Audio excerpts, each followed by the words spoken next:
Hello everyone, and welcome to the 27th session of the Devouring Dark.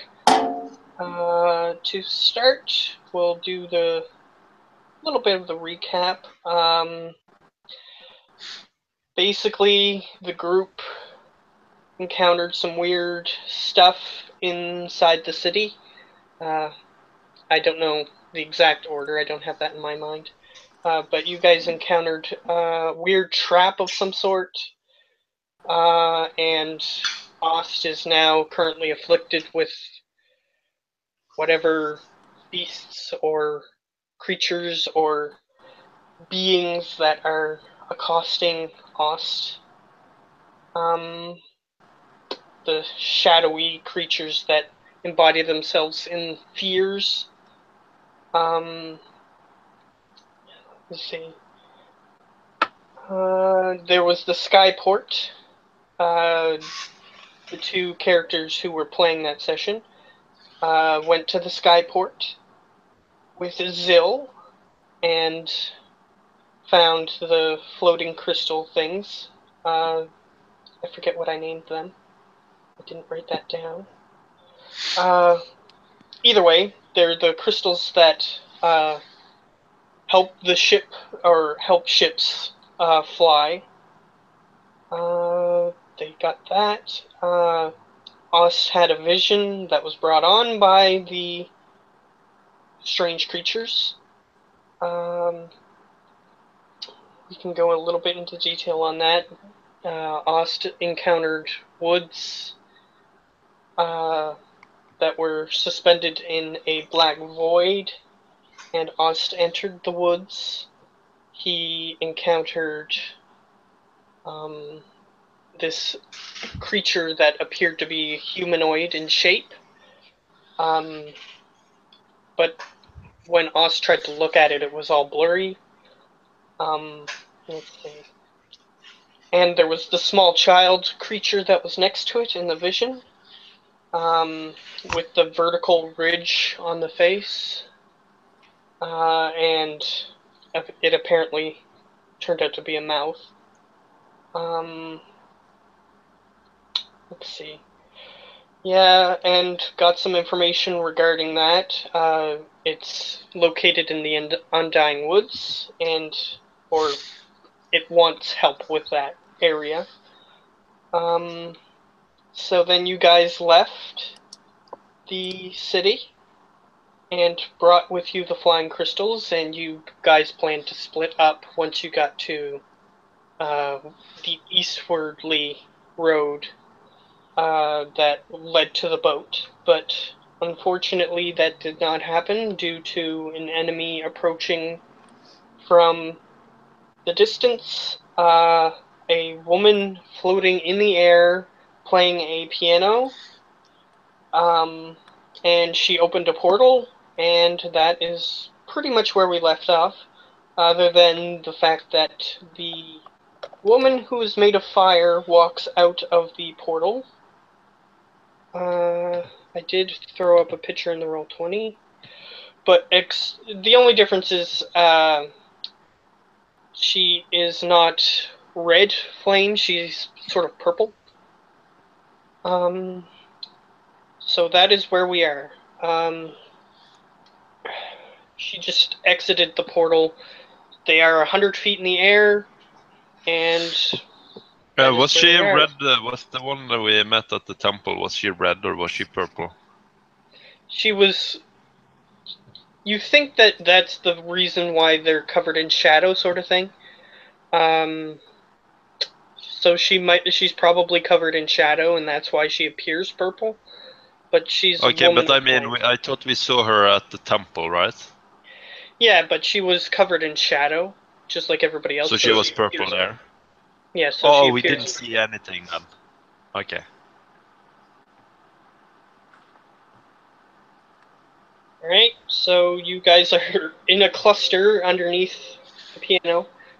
They just took their turn. So it is your guys' turn. What I'm gonna do is I'm gonna get you guys to roll initiative. Yeah. May as well do that.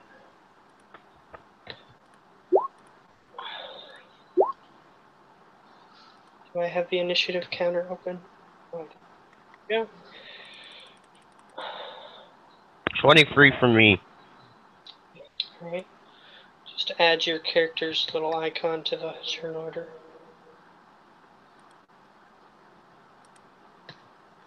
So that way everybody else can see it until you can get in the Roll-20. Quickly, quickly move. There we go. Turn.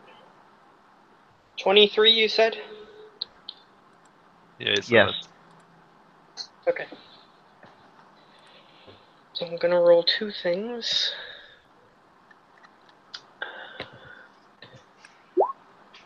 Whoops, that's not what I wanted to do.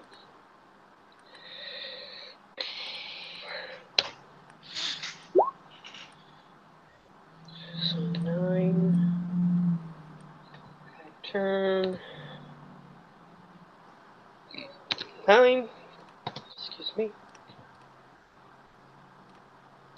Yeah. Oh wow. So we'll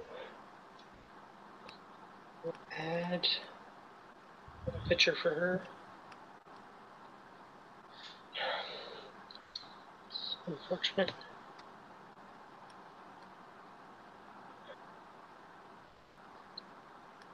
I'll just use a picture. And 23. And everybody else is gonna go on the fastest turn, which would be, oh, I'm just gonna roll demons. And everybody else is gonna go on their turn. That is there.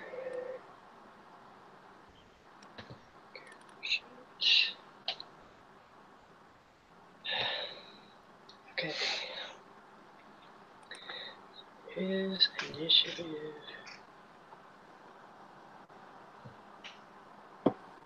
18. I got too many ones open. Jaden. His picture somewhere here. There it is. And this is 19 as well. Okay, there we go. Ascending. There we go. Okay, so let's see. Yep, the enemies are pretty much going last anyway. So person who's going first is Thrainin.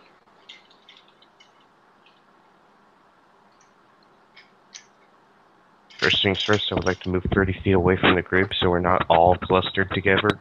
Alright, so you are 30 feet away from the group. Okay, and then I'm going to take a shot at the fire lady. Anyways, we'll start this. Alright. So she's technically, I'll say, 105 feet up. That's within range now. Yeah. Yeah, that's within my range. Because she's standing on top of the piano, and the piano's 100 feet up. So. Well, that just happened. Nat 20. Alright. Second roll of the day. Damage. 1 second.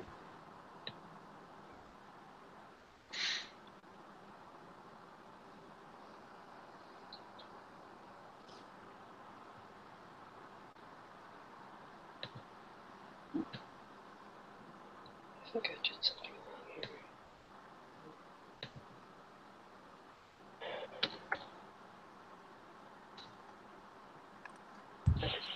Ow. Okay.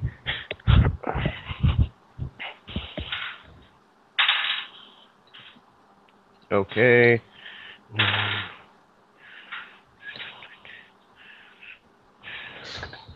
36. 40 points of damage. I rolled really well on that damage. Alright. 40? Yep. Alright. So you get a second attack, I think, if you want it. Well, yeah, but I have to reload my weapon, so... Yeah, that's true. End turn. Alright. Reload and end turn. Alright. So, Piano Lady is next. She is just going to continue playing her music. Just to set the scene a little bit more, an entire spectral orchestra that seems to be copies of her are currently playing around her different instruments. An entire orchestra's worth. I compliment her. It's quite beautiful. Yeah. I know you're the enemy, but whatever. And she is just going to continue to do that currently. So that was her turn, and Threnin's turn, which technically happened at the exact same time, but we'll let Threnin go first each time. So Howler's turn. Okay, so she fell down pretty far, right? So how far from the ground is she? That's right, she did fall. I almost forgot about that. So the portal is still 100 feet up, so, or 105 technically feet up, and the Fire Lady is currently outside there. And the woman did fall. I forgot about that part. So she fell about. Let's see. How far does one fall in a turn? I don't know how to determine that. That's pretty far. 60 feet. 60 feet. Alright, so she would be 40 feet away from the ground at this point now. Because she would have fallen an entire turn's worth. Yeah. I guess I'll just shoot. Okay, you can do that. It's my crossbow range. Yeah. 15. 15, that just barely misses. And then I'll hide behind Ost. Alright, so, Ost, you currently have someone hiding behind you. Alright, so we're moving on to Jaden and everybody else. Dog guy and his dogs, they can't even reach the lowest one, which is currently 40 feet. So they can't jump up there, so they're useless for now. And he has no weapons on him. Let's see. Jaden, he can use Firebolt to reach the Fire Lady, but fire against fire, he decides not to do that. Okay, so he'll use Firebolt, I guess, against the piano woman. And she's within 40 feet, but I don't think he has too much else that he can do anyway. So that's Jaden. Who else is there? Zill is there. And Toric is there, that's right. So Toric cannot reach. He's going to end his turn. And what to do. And Zill doesn't have too many things that she can do. She's mostly focused on healing. But she can inspire somebody. Okay, so his Firebolt, here it is. Alright. 15 doesn't hit, so he misses.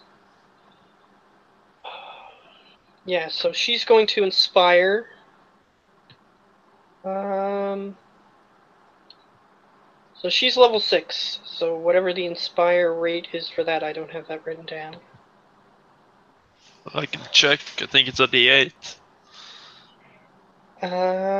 Okay. It is. Alright. So she is going to inspire Ost. And she's going to take out her fiddle, and she's just going to start playing a sea shanty for everybody. Brain begins dancing. Alright.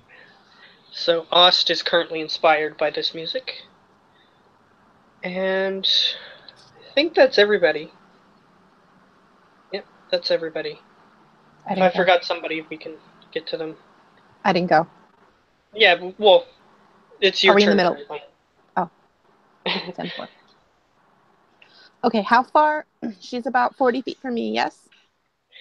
The piano woman is 40 feet up. Mhm. So pretty much directly up, we'll say. And the fire woman is coming out of a portal, which is 105 feet up. Okay.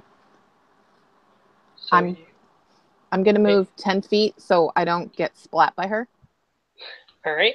Fair enough. And then piano lady is about 110, 115 feet from me at this moment. Or not piano, I mean fire lady, right? Yes. So it's sort of a diagonal, but we'll say that it's 110. Or 115. Did you still have a sacred, weapon up? I did, but it's really high up, so... I think it was 60 feet in the air. Or was it higher? I think we had a turn, and then the weapon... No, it was 60 feet. Yeah, because you guys didn't get your turn yet. 60 feet. Mm-hmm. So... I'm going to do guiding bolt on Flame Lady. Let's see if that works. Alright, go ahead and roll for that. With a natural 1, unfortunately, that does not hit. That's fine. Why is it that every time a person uses guiding bolt in a game I'm in, it always, that's when nat 1s are rolled? I don't get it. It's like that spell is cursed. No, I don't know. But you do still have your spiritual weapon, so it can do something. It only moves 20 feet, correct? I think that sounds correct to me, but... I think it's based off your wisdom modifier. I'm not sure. I don't remember. That might be older editions. It's at 20 feet. Okay. Yeah, it is 20 I'm feet. pretty sure it's 20 feet. Okay, So, I'll move it up 20 feet to get to Flame Lady. alright. Fair enough. Okay. So, it is currently her turn. Alright. So, fitting enough, she goes last. Because she was the first one to go. So, okay. Let's see. She looks down, sees everybody there, and she says, let's see. She doesn't say anything, actually. She's just going to look down, and then she is going to put her hands in front of her and then, reach out with her arms completely extended outward. And then you see that where her face was just normal looking except purple, now there are 2 glowing white eyes in where her eyes are. They're glowing white. And there is now a half moon type shape around where her mouth would be. And she looks down at you guys now, and a voice emanates from her that isn't hers. Let's see. It says, the warriors of light, all in one place. Good. And it is going to start moving I'm down. 30 feet over here.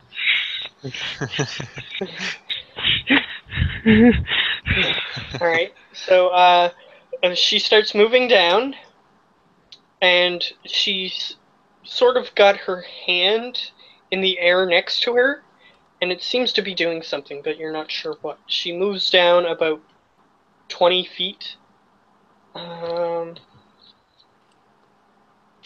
and she's dragging her finger through the air.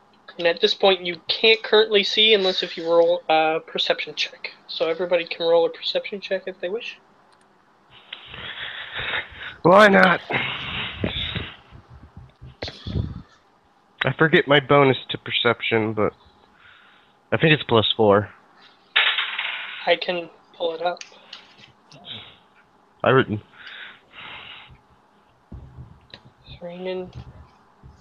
I hate how long it takes in Roll20 takes to load up a character sheet. Yeah, no. Well, my dice Um, roll is a 17, so then add whatever bonuses. Your perception. It's not loading for some reason. It says, oh, there we go. It's a 5 bonus. Oh, so 22. Alright. So technically Howler got the highest. So I'll just give the information that he would get. Howler. Oh, that's why my computer wasn't working. It needed an update. Alright, well, get on that then.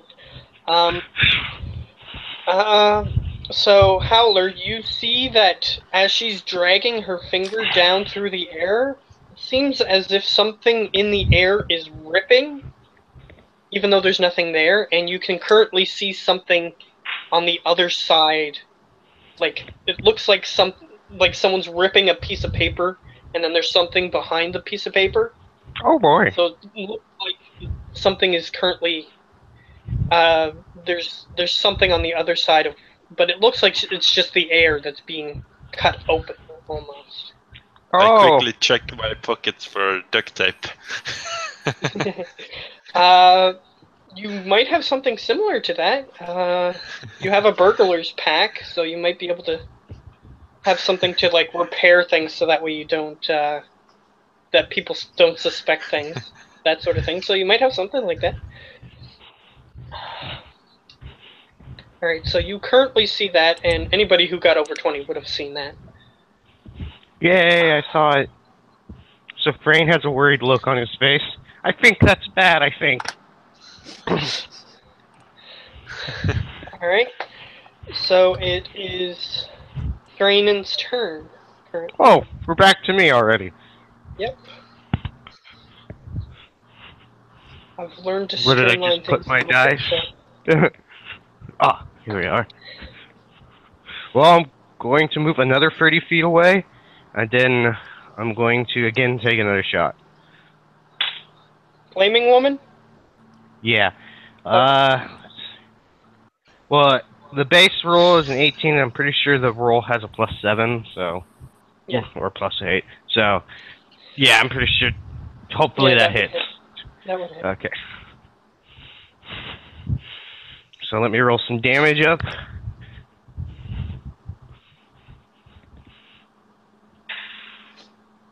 Okay, nice damage again. 28. Alright. 28. And by the way, I'm aiming for the flaming woman. Just so you know. Yes. Yeah. Okay. So, she seems to be taking the bullets within her form, but, she doesn't seem too damaged at this point. Even though Okay. you've been doing quite a bit of damage. You know Oh, that your God. hit would normally be doing a lot of damage to a regular humanoid, but she doesn't seem to be too phased by it at this point. So she's either resistant, immune, or just has a way too many hit points. You can assume whatever it is you wish. Alright, I will so... assume she has way too many hit points. Because Frayne knows what hit points are. Alright, so Piano Lady. Let's see, it is currently her turn. Unless if Thrainen has a bonus action or anything. I used it to reload my gun, so... Fair enough. Okay. I haven't took any damage, so I don't need to use second wind yet. Alright. So... Let's see. Piano Lady is going to start going up in the air. She gets 60 feet up. That's max. with fly. Yeah, Yeah. I think so. Yeah. So she gets up 60 feet. So she's going back up towards where the portal is. So she's going past where the Flame Lady is at this point. So the Flame Lady's here. She's up near where the portal is, and all of her spectral forms seem to be completely in line with wherever she is. Alright. So now it is Howler's turn. I guess I'll move away from the group and away from train, so the other way, and I'll take a shot at disadvantage before I do that. Alright, with Dark so who are you Iron aiming Bolt. for? The piano lady. Okay. Go ahead. 18 hits. That's Dark Iron Bolt as well, so that's +1 damage. Alright. So 9. Alright. So, let me make sure I... Oh, they're the same number. Okay, there we go. 9. Alright. Alright. So the bolt, you can see that the bolt is currently sticking out of her form, her body, but she's still continuing, at least at this point. Con save? Did you put, oh yeah, con save, that's right. I was gonna say, did you put poison? But it's for fun. This is Howler. There's always poison on those daggers, Yeah, or whatever. Sure, just add 1,000 poison damage, it's fine. Yeah, Yeah. yeah. True enough. Okay, so her con... She doesn't have too high of con. I've got good news. No, The update she is doesn't. 74% done. She doesn't. So she starts doesn't. plummeting. Yep, so she's plummeting. Yes! Right, so it's Jaden's turn. They're still out of range for anything he can do. Except for Firebolt, which is fire. So, a flaming lady, he's not gonna decide to hit her with flame. He has a feeling that it's either gonna do nothing or not very much. So, I mean, I heard the best way to fight fire is to eat it, so... And yes. none of us have the ability to do that, so... Alright. Well, maybe if she's close enough, you could try that. So he's going to I'll use be his just like firebolts. right here. Alright, so he hits. She doesn't need to make the con save because she's already plummeting.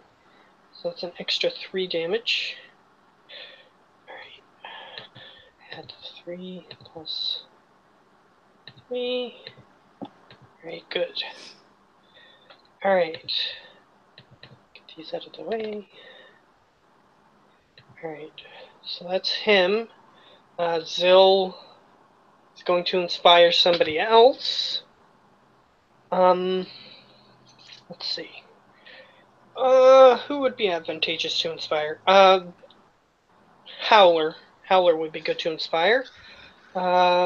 Since he has disadvantage. If they're high enough, he has disadvantage, so it would be good to inspire him. So she continues playing the sea shanty, and you feel very inspired by it. Yeah. Yep, dog guy can't do anything. And Toric can't do anything. He has throwing knives, but they're out of range for him to hit them. So, yeah, he's got nothing. So then it's Ost's turn. Awesome. I'm gonna move my spiritual weapon. The spiritual weapon was 20 or 80 feet in the air, right? It should be Yes, next turn. and- She went 60 up and then went back, right back down. So Yeah, Piano Lady keeps going up and down. But Flame Lady is currently directly where your spiritual weapon is. Okay. I'll see if I can hit Flame Lady with it. Alright. So, this is part of your bonus action, so just keep that in mind. Yeah, crit hits, for sure. Yay, crits! You I'm have to doing- click. You have to click the Name. word in the chat.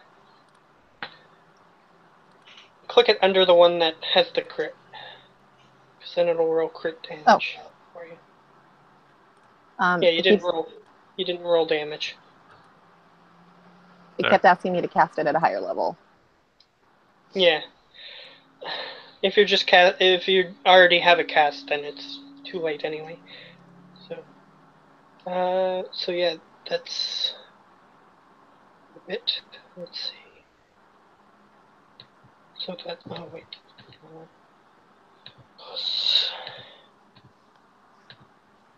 Alright, so what else is there that you wanted to do with your turn? At this moment, which one looks more damaged?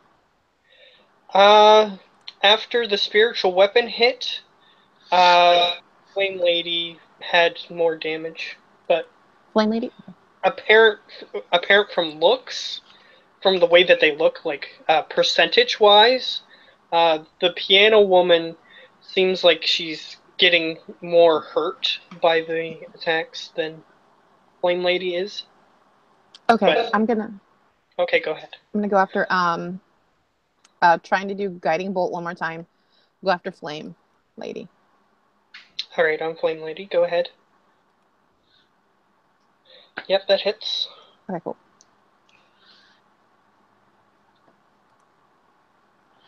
17. Yay, I'm helping. And I'm pretty sure Guiding Bolt gives advantage to whoever attacks it next. Yeah, because she has a little light around her. Alright. So, now, back to Flame Lady. Flame Lady starts moving down, continues moving down at 20 feet. It seems like she could move faster than what she's moving, but it seems like doing what she's doing is slowing her down, slowing her descent, and she's still dragging her finger through the air. And at this point, you can see that it looks like part of the air is folding over on itself, and you can see a different location where it's folding open. So it looks like a piece of paper is being ripped, and behind the paper you can see a different location. So there's currently 40 feet worth of area that you can see as a different location. Is it tropical? Alright, let's see. If you want to identify the location, you can attempt to by rolling any number of knowledge rolls. I'm going to go nature, and I just critted that, so... Alright, so nature, it doesn't look like the place that you're thinking. It looks like a desert-type area. More desert. No. Just got out of that. Alright. So, it is Thrainen's turn, so... Okay, I'll rinse and repeat what I've been doing. Do I want to move? Yeah, I'll move 30 feet to my left this time, away, and take another shot at Flame Lady. Alright, so you're moving sideways at this point? You're like strafing around at this point? Yeah. Okay. Just trying to keep mobile. Alright. Go ahead. 23. 23 to hit, that hits. Okay.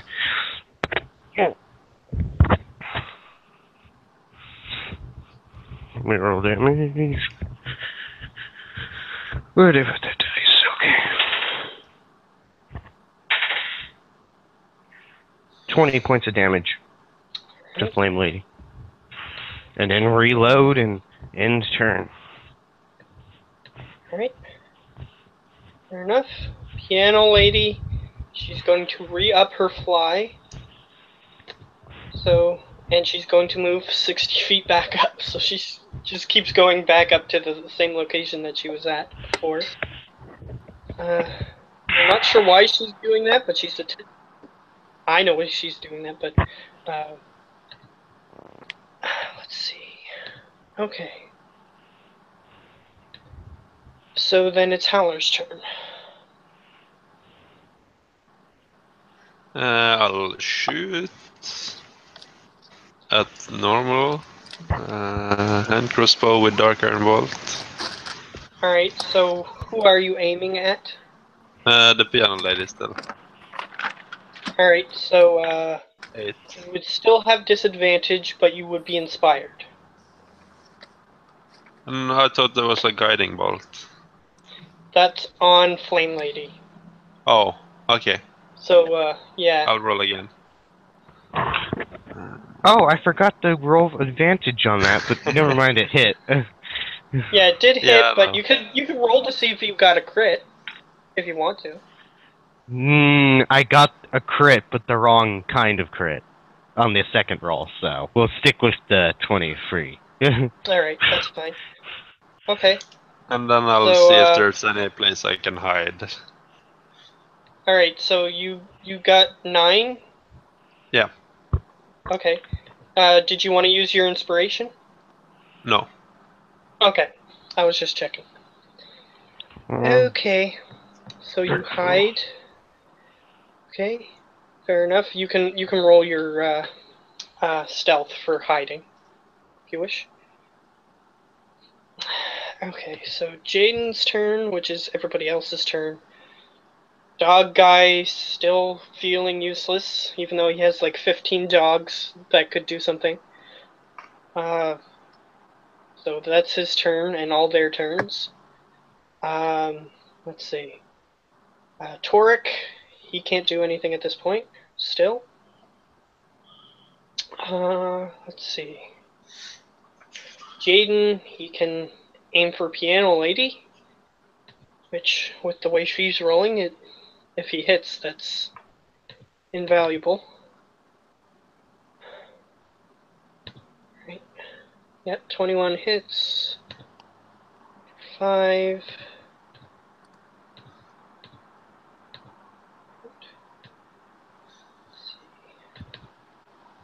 Okay, so 5. She has to roll her con save. Wow. So she's plummeting again. Because it's a minimum of... She has to make a minimum of 10. She only got 4. So... That definitely didn't work. So she's still plummeting, even though he didn't do too much damage, but that's alright. And there's Zill. I think she only has one more inspiration. It's the amount of charisma. So. Okay. Yeah, so she would have one more inspiration, I would say. So she's going to continue playing, but who does she inspire? I guess she inspires one person left. I think. Who has she inspired so far? So she inspired... Oh, so she did inspire us already. Okay, so she inspires Thrainin. So you have a Yay! I thought she already inspired Thrainin, so I got that wrong. Okay. So that happens. She's still playing the sea shanty. And you feel inspired by it. Os's turn. Brain is just getting down. Right? Okie doke.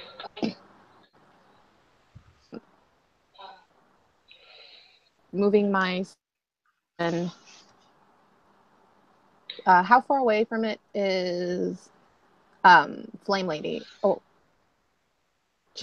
she's still 20. She moved 20 feet again, right? Yeah. So you can move exactly far enough to get to her again. Moving it. Gonna try to hit her with it. 19. Yep, 19 hits. Boom. Keep hitting the button. Cool. Yep. 12 force. My last try to hit Flame Lady. Not Right. Flame Lady. Yeah, we'll do Flame Lady. Guiding Bolt. All right, go ahead. With a Crit. crit, that will work. And then, how do I Right. do crit damage? It's just done it already. Oh, it is? Okay. Yeah, 12 plus 9. Cool.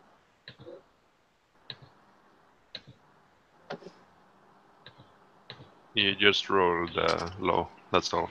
All right. Yes, I did. Yeah, you got 1, 2, 3, 4 ones. That's why it's so low. All right. So, yep. Advantage whoever attacks Flame Lady again. Flame Lady. Still moving down 20 feet. So she moved 20 feet, 20 feet, 20 feet, so that's 60 feet. And at this point, you can clearly see that it is a different location that is being opened up to. That is all she is going to do at this point.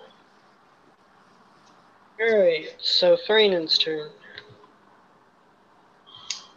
Yay. Damn it, my computer's rebooting just right now. Just a little too late. Anyway, I'll continue rolling with real dice for now. What was that? And I have advantage. By the way, I'm going to move. I kind of do this strafing thing and move 30 feet again. And aim for the Flaming Lady, who's now glowing even more, I guess. And roll with advantage. Well, that's a nat 20 again. Yay! Alright, go ahead, roll damage. A lot of 20s have been being rolled today.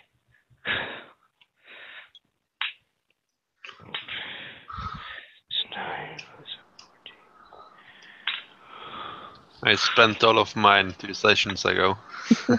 Yeah. Okay. 23 times 2. Then 4 in a row. That's not very likely. Sure. I rolled well on damage again. I'm rolling really well with damage. That is 47 points of damage. Alright. I kind of feel weird because I can't roll these and roll 20 yet, so you guys can't actually verify these. I'm telling the that's truth. Alright. She seems like she's getting hit pretty hard at this point. Yes! Alright. Let's see. Okay. Piano Lady. She's gonna use one more fly. How many of those does she have? Because you used 3 already. Yes, I'm aware. I'm aware. I know how many she's used and how many she has. So don't worry. Wait. She's casting a spell to fly? Don't Yes. those last a while? Or are we causing her to lose concentration? Concentration. That's why she keeps rolling con saves every time you hit her. I can't see that because I'm not on roll 20. Yeah, well, Okay, good to know. I that's- didn't realize I was causing her to break concentration and using up all of her spell slots. Okay. Oh no, Yeah, the this is- piano lady. You were hitting the fire lady. Yeah, I this think. is Piano Woman. You've been hitting Flame Lady. Mhm. She can fly naturally, Yeah. Yeah, Or it seems like she from can what fly. we've seen. Well, good. Get Seems them like to she use has the spell ability to fly. slots. Okay, good. Yes. So at least one of the enemies is using up all their spell slots. Yes, that's true. Okay, so it's Howler's turn.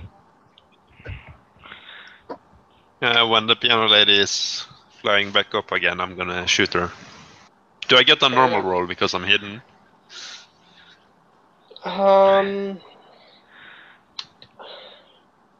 Yeah, I think that's how it works. Yeah, I think so. Okay. 17. Alright. I'll roll inspiration. Okay, go ahead. You can use your inspiration dice, which is a D8. And Okay. I've been using the dark iron balls on other ones. Yeah. I'm just gonna use them the whole session. Okay. Yeah, that hits. So 6. 6. So, lady. Don't know why that happened to my calculator. 6. She has to roll. Will save.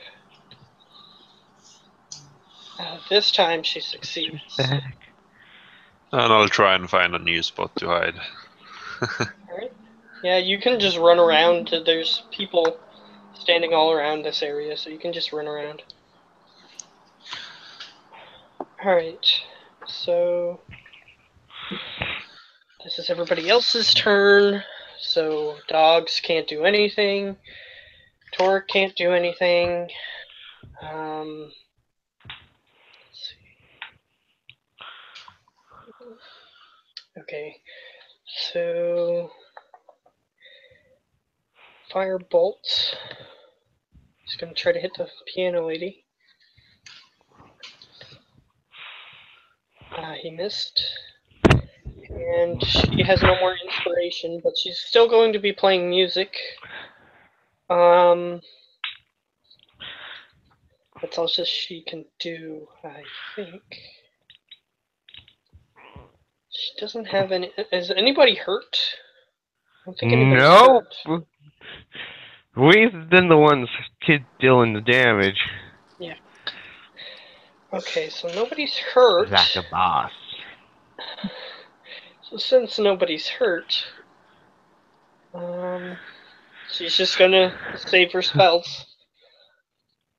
She does have some offensive spells, but she's gonna save them. You guys seem to be doing quite a bit of damage, and so she's gonna save them just in case something big and bad happens. All right. So that's their turn. Oops. Oh well. It's Ost's turn at this point. I'm gonna do spiritual weapon. Right, so you can move it down if you wish. Correct. To her.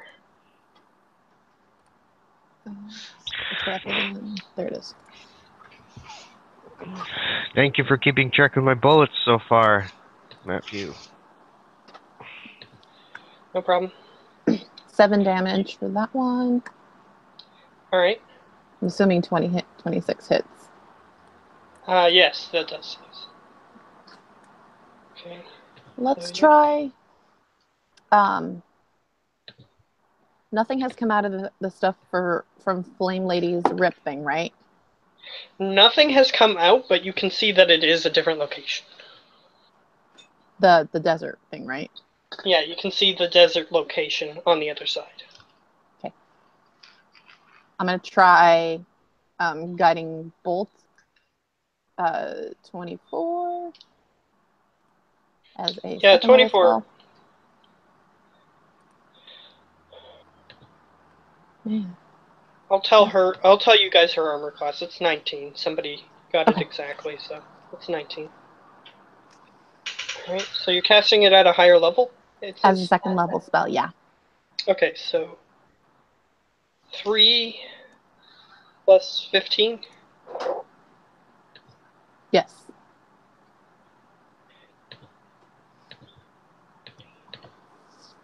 Okay. She is not looking too good, but she's still up. Yay. Okay. And that, I believe, is all I can do right now. Alright. So, advantage, whoever hits her next. Because of Guiding Bolt. So, Ost is just throwing these light bolts out of his hand. Alright. So, Flame Lady, she's not doing too good, but she's got a goal here. She continues doing it. She's about 20 feet from the ground at this point. And you can see on the other side that it's definitely a desert location, but you can't currently see anything on the other side yet. And let's see, she's got those glowing white eyes and the half-moon shaped mouth. And you hear the voice again. Stop being so foolish. Just give up. Even if this one falls, there are many more behind it. And we'll kill them all too. It just glances over at Thrain and responding in such a nonchalant way. It just glances over. It doesn't seem like the expression changes at all. Does it still have that creepy crescent moon smile? Yes. Lovely. Alright. So it is Thrain's turn. It is your turn at this point. And guess what? I'm finally in roll 20! Don't I have advantage because I'm aiming at the flame lady? But that's, yeah. Yeah, that still doesn't help you, unfortunately. So the bullet whizzes by, and this time, as it's looking at you, you sort of get unnerved a little bit, and when you go to shoot, then it sort of just moves its head a little bit, and that's why you miss.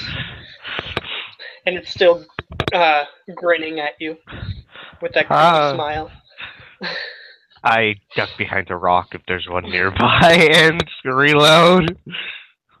There is tall grass that you can attempt to hide in nearby. I will. Alright, so you don't take the hide action, but no, I so know I still don't. knows but you're there, but you're I just want to be out of its view. You're partially obscured by grass. Piano lady, she was unobstructed, so she's going to do what she was trying to do this entire time, which is enter the portal.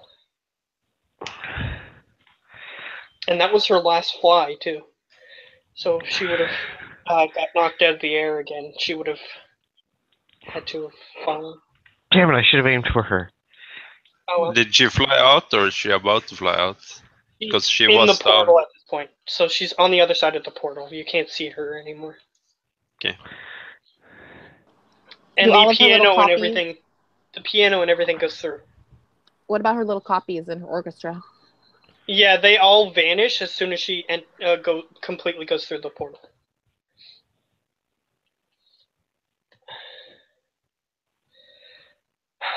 Alright, so she was just there to open the portal and leave, but you guys kept knocking her down, so she couldn't go back through the portal. That's why she kept trying to go back up. Okay. So it's Howler's turn.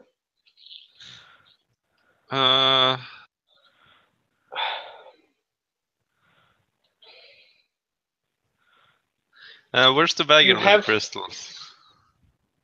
Sorry? How far am I from it? How far am I from the wagon with the crystals? The bag with the crystals in it is in a cart. And I'll say, since you've been moving around a lot, it's about 15 feet away from you. Then I'll use my movement over there and I'll start stuffing them into my bag of holding. Alright, so we'll say that you get to the cart.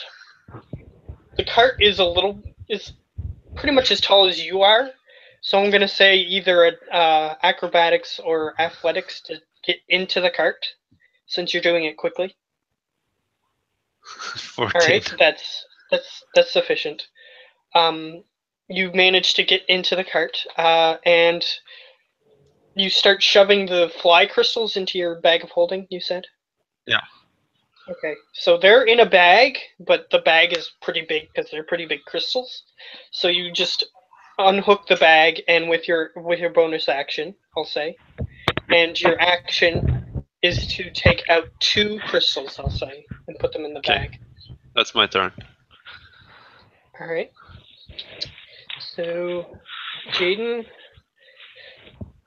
he's disappointed that Flame Lady is his only target, but she is within 20 feet at this point. She's 20 feet up, so I think he has a few more options at this point. Let's see. Yes, magic missile and stuff. Yeah, he had magic missile the entire time, but he wanted to not use that yet.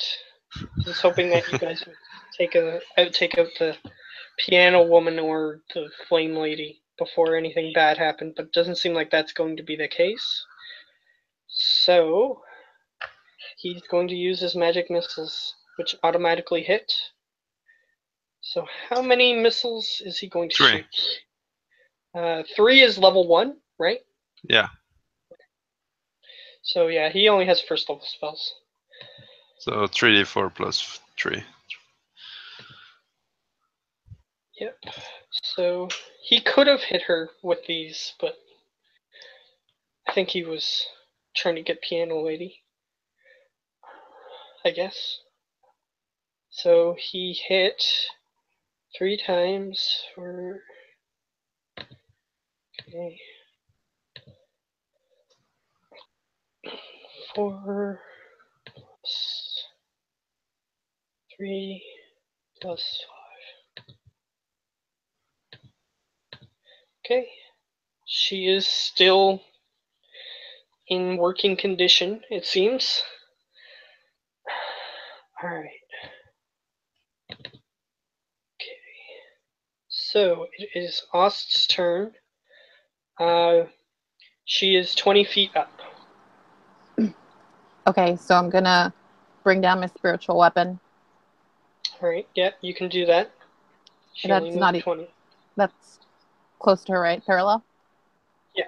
Wondrous. I will try to hit her with it again. Let's see if that does anything. 21. Yep, Ooh, that hits. I hit the wrong one. I'm sorry. And you wasted 2 crits. No. That's fine. That's fine in my perspective. So 12.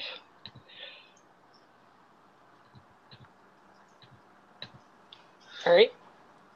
Still standing. All right. Anything else?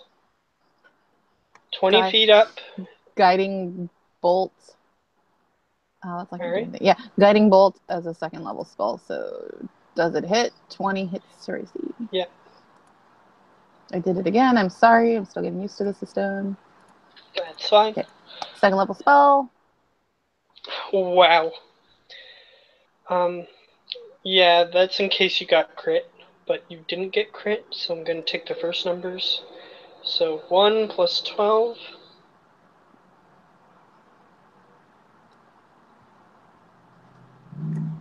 What's with the ones in the guiding bolt every time? I don't know. Yeah, she rolled 3 ones. Yeah, 3 ones in the ones that counted, and in the ones that didn't count, she rolled 2 other ones. So, yeah, that's ridiculous. Hopefully you get something that way you can re-roll ones at some point. Yeah. Good time. So It might be a magical ones item again. that I could consider giving to you at some point, but you don't currently have that, so. It could be a blessing of a god. It could be a, you know. Yeah, it might be something later. Oh, we could kill a genie and get a wish. Oh wait, that's not how wishes work. Hey, you don't kill the genie to get the We break his toes. wish. Maybe. Even though, If he finds that sufficiently annoying, he might give you a wish for that. Alright. Okay, so as that guiding bolt hits, the face on the two glowing white eyes and the mouth start to shimmer a little bit, and he says, "Too bad it's already too late." And the face disappears, and the black inkiness that is on her starts to evaporate, but unfortunately her finger continues to drag down as she falls, and this area completely opens that is on the other side of this thing.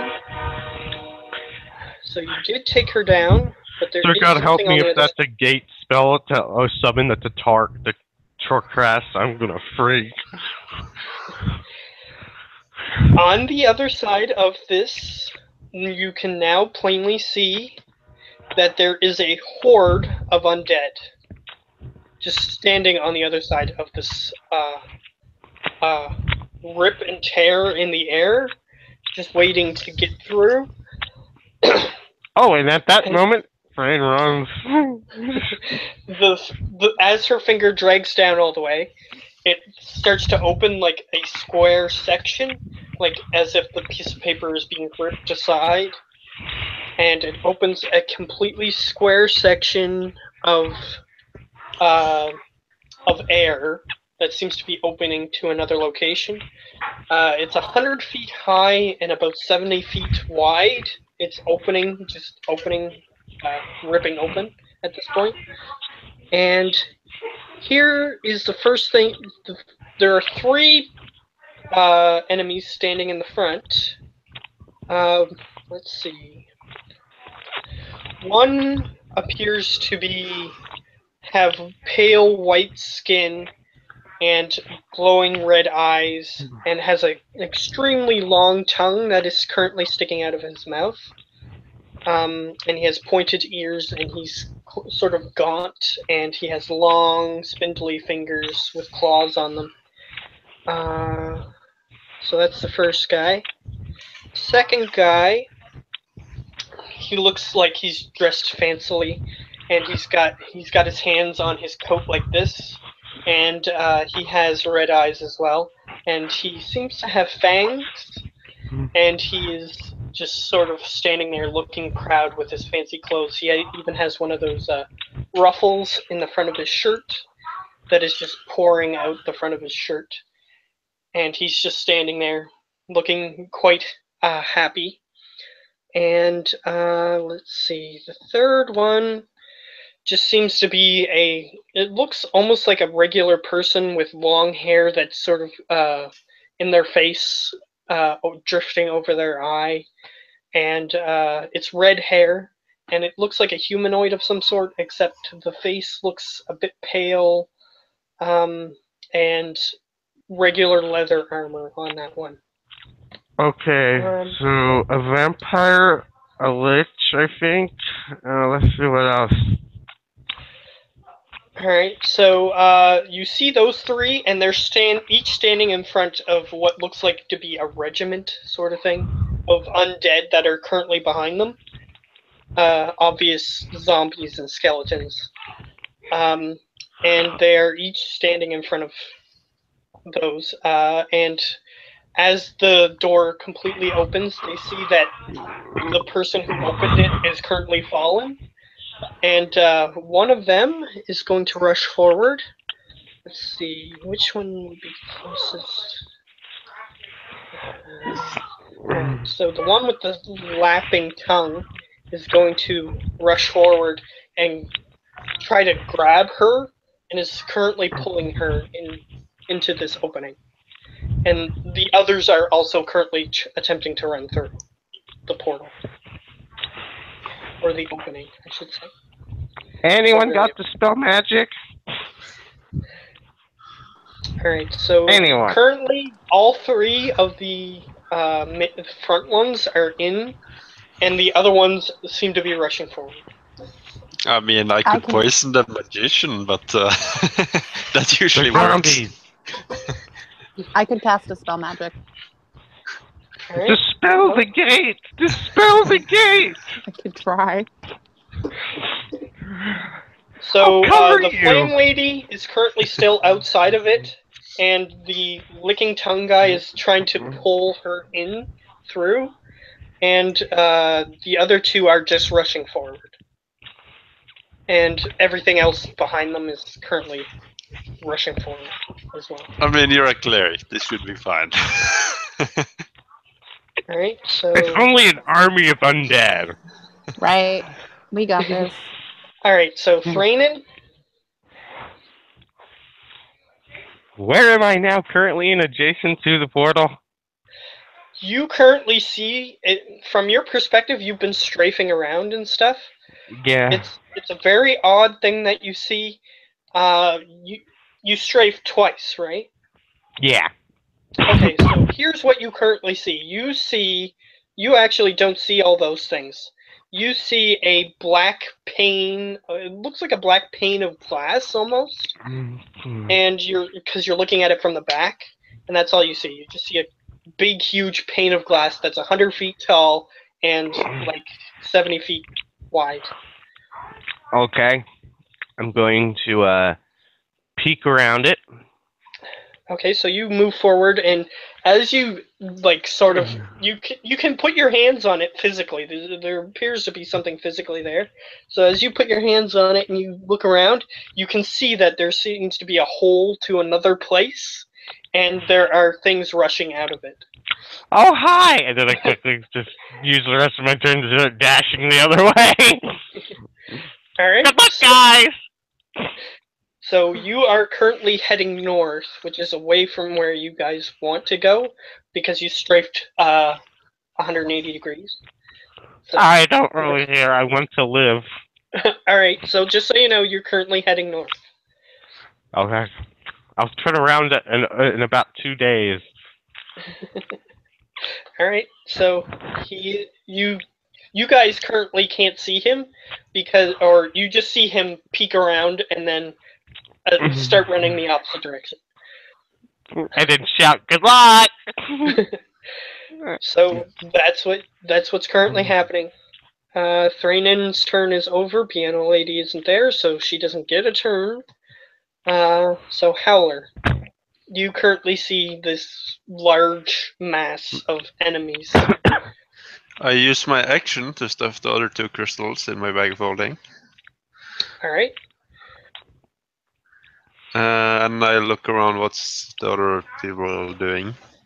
The other people haven't got a chance to react to this yet. They're just sort of shocked as to what's happening. Other than Thrainin, who has started running away. So you peek over the edge of the cart and you see Thrainin peek around and start running away. And shout good luck as he's running away. Alright.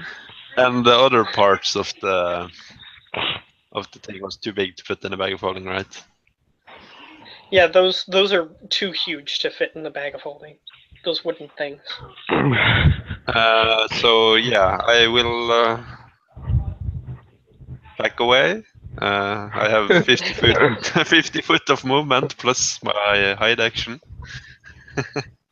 All right, so you start running away from the cart. Yeah. Okay. So Awesome, you're on your own. You're 50 feet away from the cart, and you attempt to hide in the grass. You can do that, I think. No, you use your bonus action to dash, so you can't. Yeah, but then I use my. Oh yeah, I used my full action. Yeah, that's right. Yeah, you use your Can I regular move- action to take the crystals, and then you. Can I use move your bonus 25 action. feet and hide them? Yes, you can do that. I'll do that. Okay, so you're hiding in the grass. Okay, so Jaden, he sort of appears shocked by what's currently happening, and he sort of starts. He's directly next to the cart, and you've been pretty stealthy about getting the stuff out of the cart. So he currently didn't notice that you did that, unless if you made a sign for him to see that. No, I didn't. Alright, so he just puts his hands on the cart, and he's going to start trying to move that away. That's his current goal.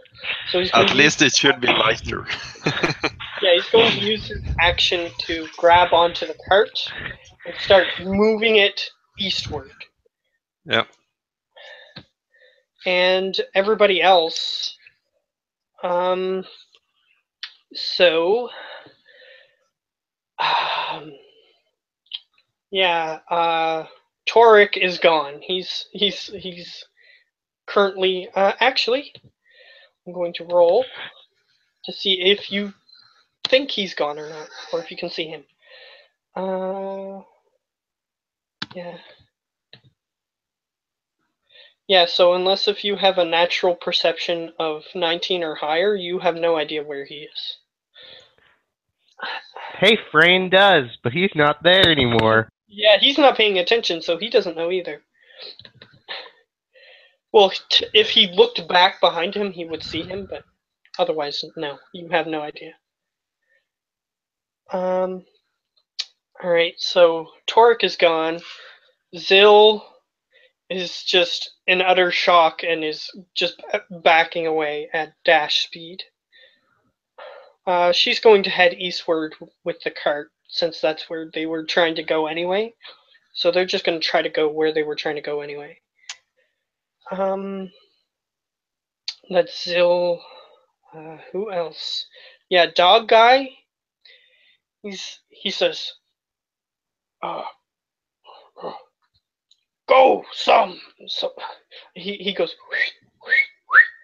and he signals for some of the dogs to go forward, and he's going to take the other half of his dogs and run away. So he's signaling. He's basically sacrificing half of his pack. Is the word. So they're basically half gone. No, not the pack. Just a second. Just a second.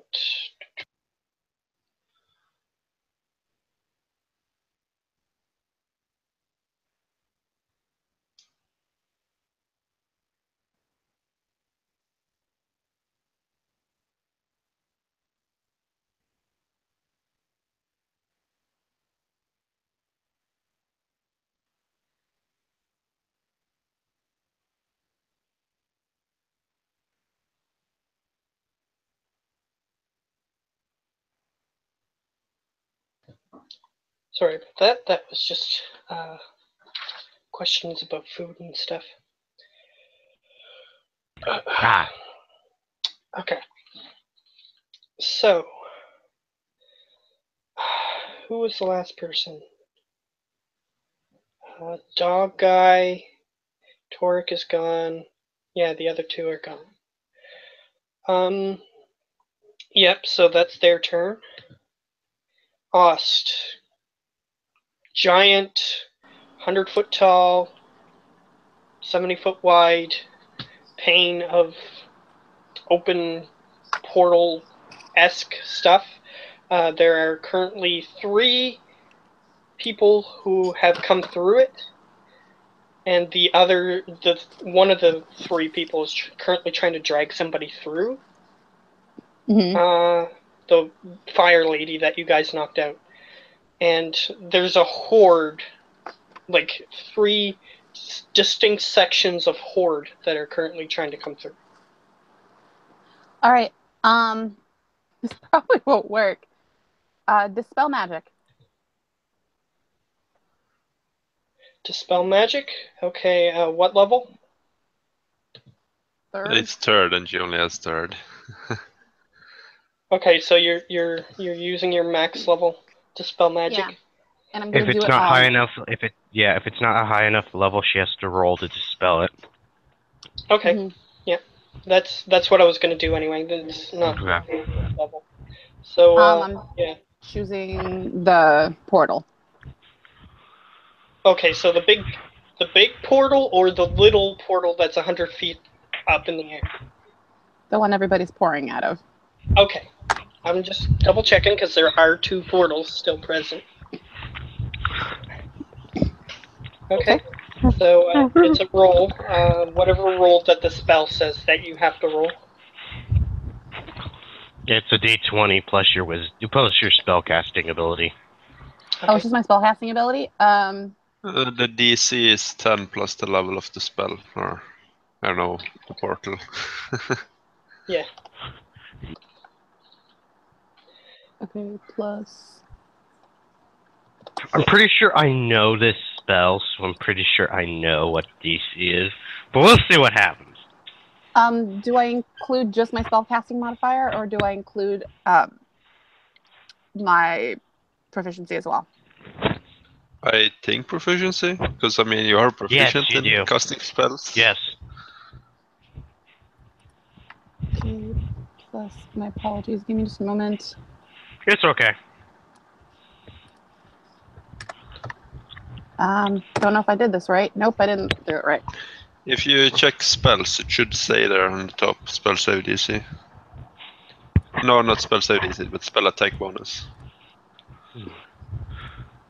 Let's see. So dispel magic. Let's see. Yeah. It says. How do I roll a d20 for this? Because I thought I had done it correctly. / roll space 1d20. I needed this space. Plus whatever the bonus is.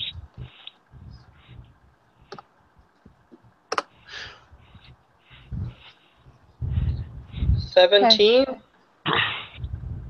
See? Yes, sir. Is that the one that has all the bonuses and everything that you needed? Yes. Okay. Just making sure that you did it correctly before I take the number. Do you still have inspiration? I haven't used it yet. You're correct. You might want to throw that on there. We need to make sure this closes. This was a D8, correct? Yeah. Yep. Yeah. So you Okay. can roll. Well, Oh. why all the ones? Even with your inspiration, unfortunately, the portal or whatever this thing is, you're not sure what it is. It was yep, it is what it was. I thought it was. Run! Yeah, I'm hightailing it out of there, probably going north. All right, so you're heading north? Yeah. Okay. So, Split the party. let me just figure out which directions everybody's going. So, Howler ran away from the cart. The cart is in front of the opening. So I guess I would be headed south. Okay, so you're headed south. Thranen and Ost are headed north. Which, Correct. Ost, you're technically at the corner of where the opening is, because you were directly under where, or were technically a little bit off the side of where the Fire Lady fell down, and that was at the corner of the square. So it's 70 feet this way, just so that way you can get a little picture in your mind. So you're running around it and going north, and Thranen's going north, and Howler's going south, because the cart was directly in front of it, and then he jumped out and headed south, I guess. And the other guys are going east. Just so that way everybody has a frame of mind of which way everybody's going.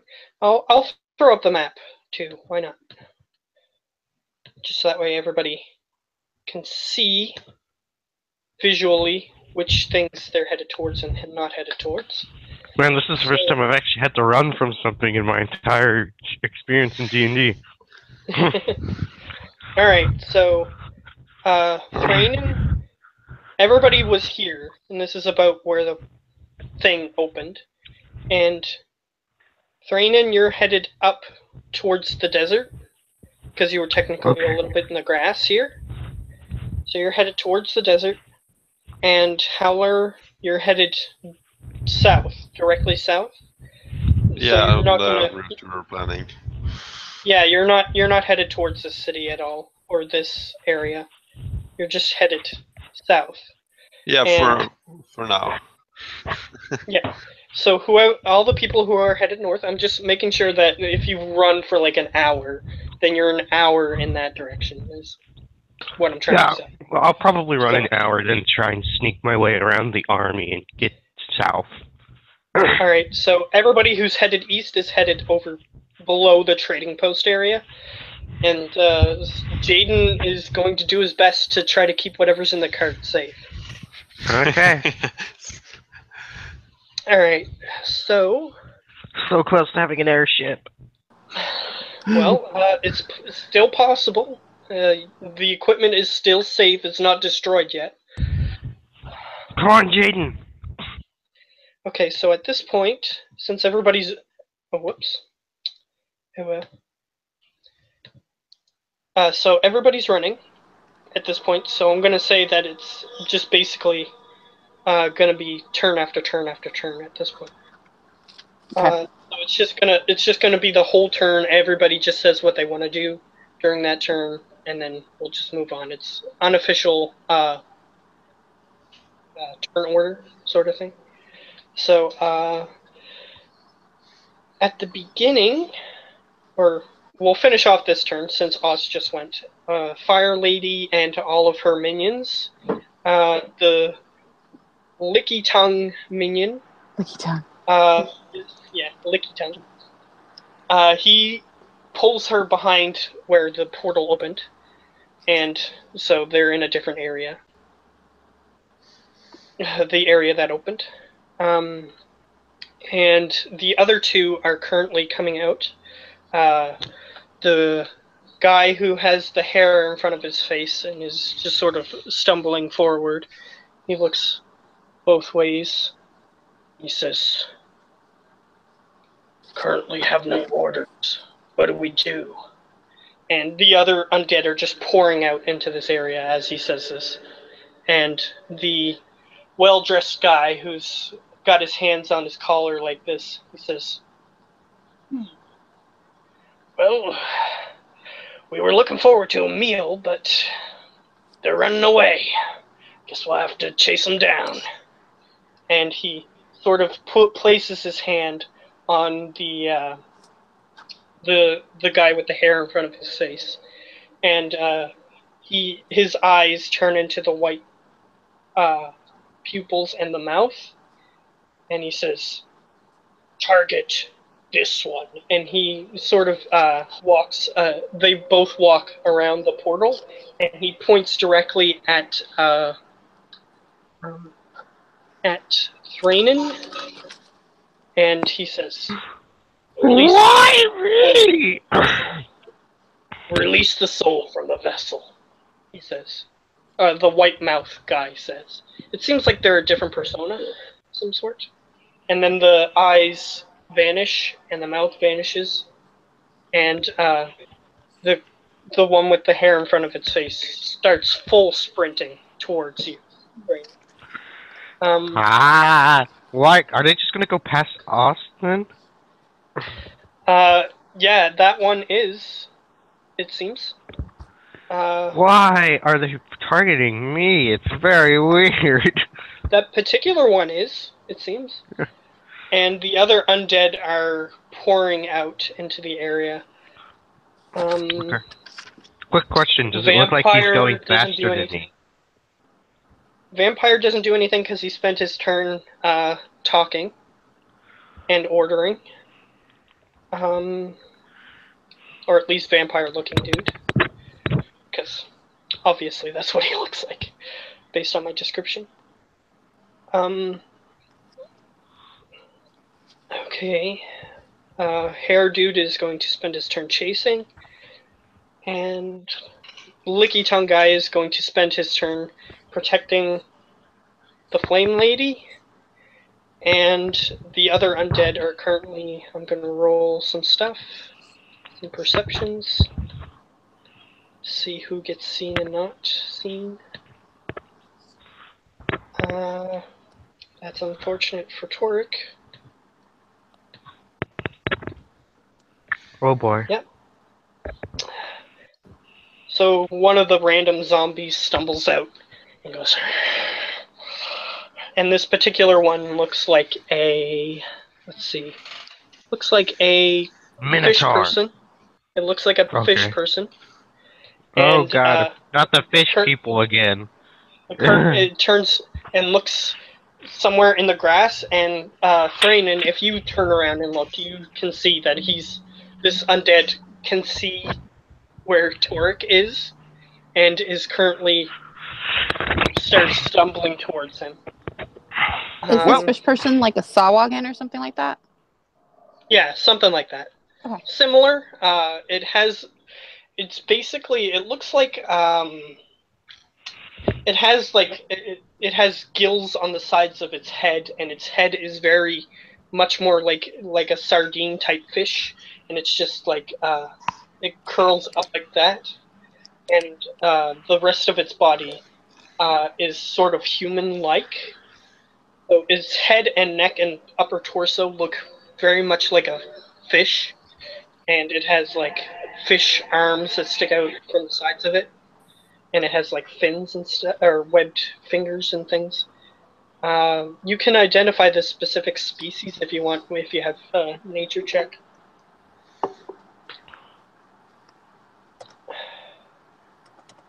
Am I close enough to be able to do that? Yeah, you're currently running away, so you're looking back. You can see it.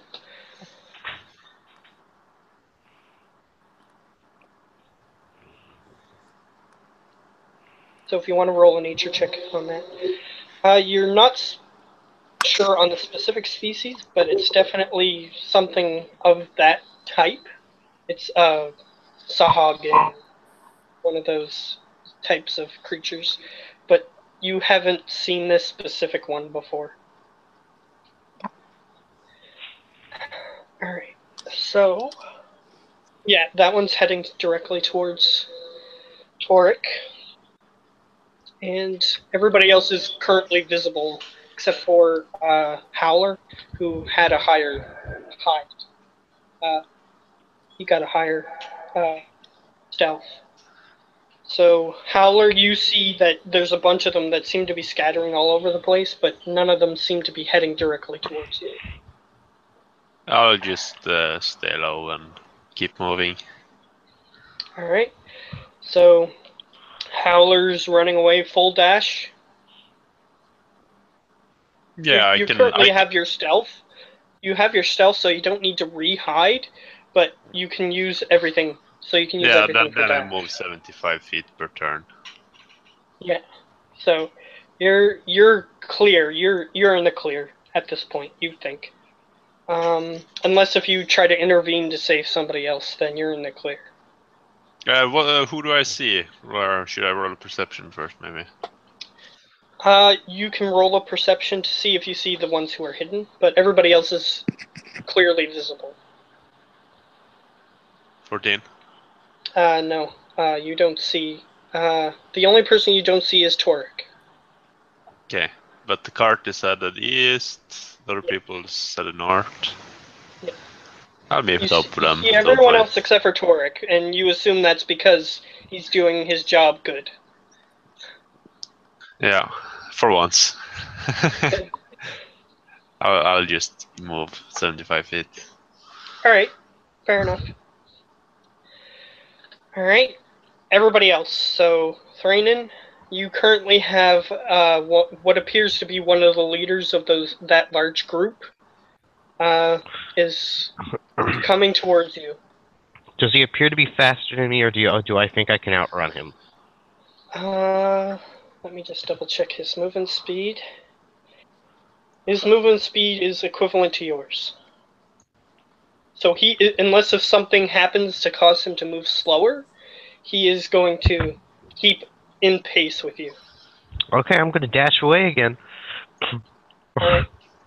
So you dash. I'm a robot, bro. I don't get tired. I can do this all it night. seems like everything else is undead, so maybe they don't get tired either. Well, yeah, but so you know. both me and him are kind of in the same boat. We can probably run forever. Yeah. So he is currently striding after you. So we'll say that that turn ends for those two. So the ones who are heading east, they're in full dash. So Ost. Run. All right. No other things that you want to do besides just running? Run. All right, so full dash? I'm gonna, so Thrainin is going one direction. I would like to veer off towards the west from him. All right, so I'll just bring up the map again, just so that way. Oops. So we're heading towards a trading post-ish, right? I'm going to bring up the map. So you guys are a little bit east because you guys said that you wanted to head straight south and not stick to the roads. So you're Thrainin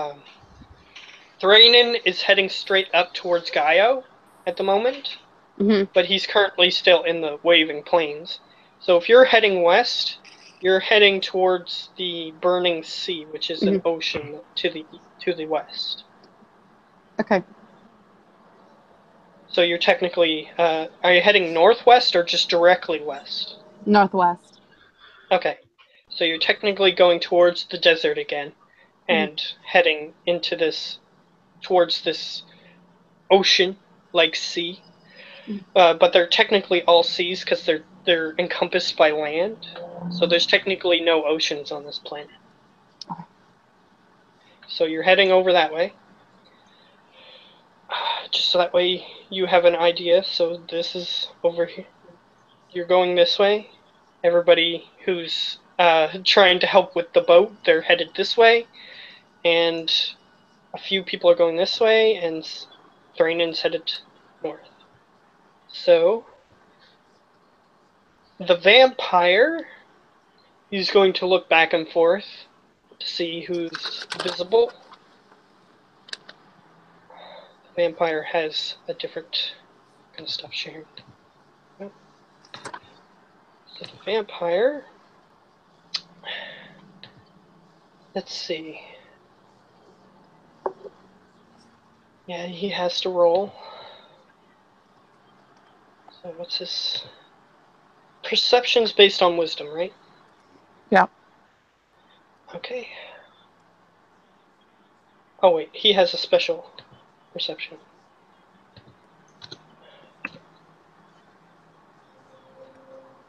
He looks back and forth and he sees that one of his zombies seems to be wandering in a strange direction, and he looks at where the zombie is headed, and he currently sees Torek, so he's going to head towards Torek. And let's see what his movement is. Yeah. Alright, so he's going to do something else then. Alright, so yeah, okay. So he is going to, he looks over and he sees that one of the zombies is wandering in a strange direction. So then he stretches out his back a little bit, and then he gets his fingers into a strange position, and then he's going to start changing his form. His bones, and you can hear as he starts to change, and his face begins to elongate, and his hands start to turn into more fists, and his legs start to turn digigrade, and by the end of the turn, he turns into a wolf, and he begins chase, because his wolf form is faster. That's why he decided to do that. Oh. So,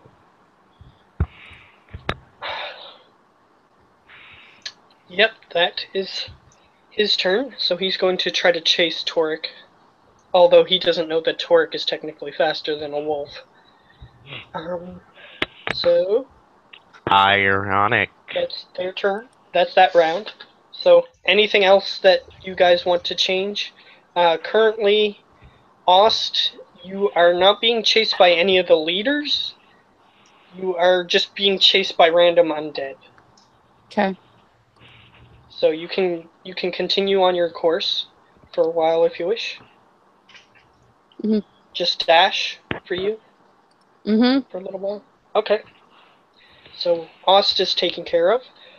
So for this part, Howler, you're not being chased. Okay. So you can continue on your path if you wish. But Thrainin is the only one who's a player character who's currently being chased directly. So what do you wish to do? This guy is chasing you, and he seems to be keeping pace with you. Well, continue to run. Nothing. So I you're want to not get going to far enough change? to. You're not No. going to change? Or try to do something to prevent him from getting closer to you? Well, here's the thing. I'm not sure if my sleep. Well, I don't have any more sleeping powder, but Yeah, you don't have any more. never mind. Yeah, that was the only thing I could think of. I'm gonna continue running until I'm far enough away to where I don't think the others would be able to catch up with us. Alright, so Easily. you're just going to try to single out this guy that's chasing you? Yep. Alright, fair enough. So we'll say that 5-6 rounds go by. And during that time, the only notable thing is the cart. The cart is being surrounded by undead at about the third turn, and the No idea. dogs that are with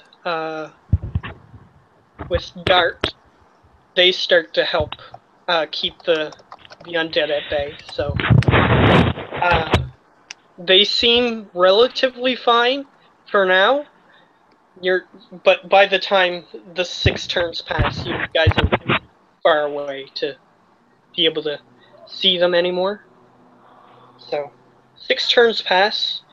Howler, you're in the middle of the fields.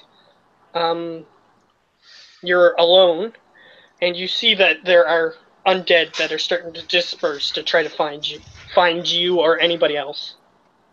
But they don't seem to be headed towards you. They seem to be fanning out, and they're moving much slower than you are anyway. So, what do you wish to do? How many days travel is it towards where we're going? Your destination? Yeah. Let me just double check here. So it would have taken you the rest of the day to get to Xandrix, which is the town below the trading post. Actually, yeah, And I'll make my way down to Sandrix. Maybe the others will find me there. alright, so you start heading that way. You don't have any problems with undead harrying you or anything. You can move 75 feet per turn, so you're good. Okay. So we'll say that you're currently in travel towards there. Alright, so we'll move on to Ost. You are currently, after the 6 turns, I'm just gonna roll a dice here. Somebody else. You start to notice that Mr. Licky Tongue is starting to go in the direction that you are going. Who? So Ost is currently being Oh. chased by the guy who had the long tongue. Okay. How far away from me is he? He's about 60 feet, but let me see how fast he can move. He has a speed of 30 feet.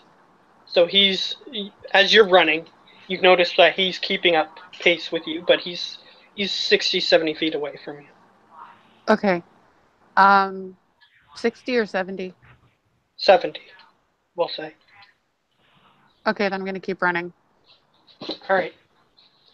Is there anything else within about that range of myself? No, the other undead are too slow to keep up. Okay. I'm gonna yell at. I'm gonna yell at him. Try to keep up with me. His tongue whips back and forth, and he goes as he continues to chase you. Okay. So he is chasing you. Although it doesn't seem like it's because you taunted him. It's because he wants to eat you, probably. I'm delicious. All right. So we'll say another 6 turns passes. Or 10. I'll say 10 turns, so that way it's a full minute. So you guys are pretty far away from the portal open thing, and you are 2 of you are currently being chased. So we'll go back to you 2.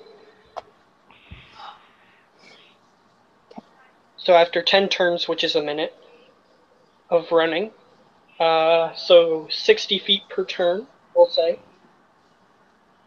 So 10 times 60 is 600 feet.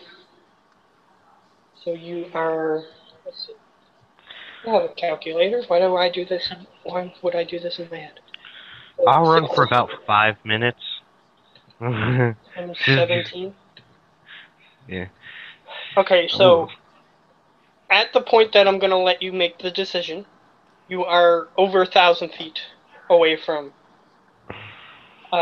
this thing, the portal open. Okay, so we're gonna do a turn. You know what?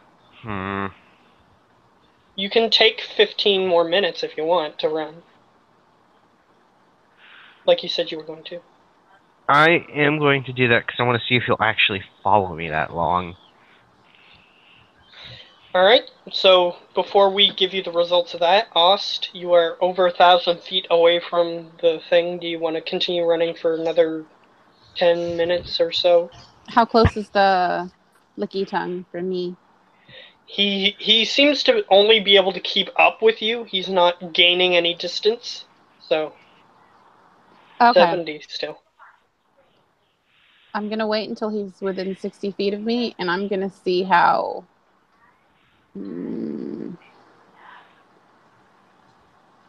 How cantrip works on him. Sacred Flame. Alright, so as long as you keep running, he stays at the same distance. So he's not going to catch up unless if you slow down a bit to allow him to catch up. I'll wait until he's 60 feet to. Alright, so so we'll just subtract 10 feet from one of your movements. Okay. That's fine.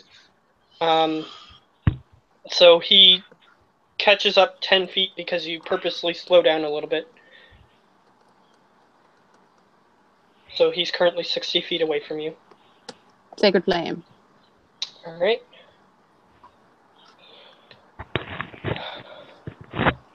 Roll. Do I need to roll? Yeah, or? you have to roll. Okay. Like save. Dex save. Alright. I think I have the wrong enemy sheet for him. Oh well, I have it here. Physical form. Because I brought them up on the computer. In physical form here. So his dex. Okay.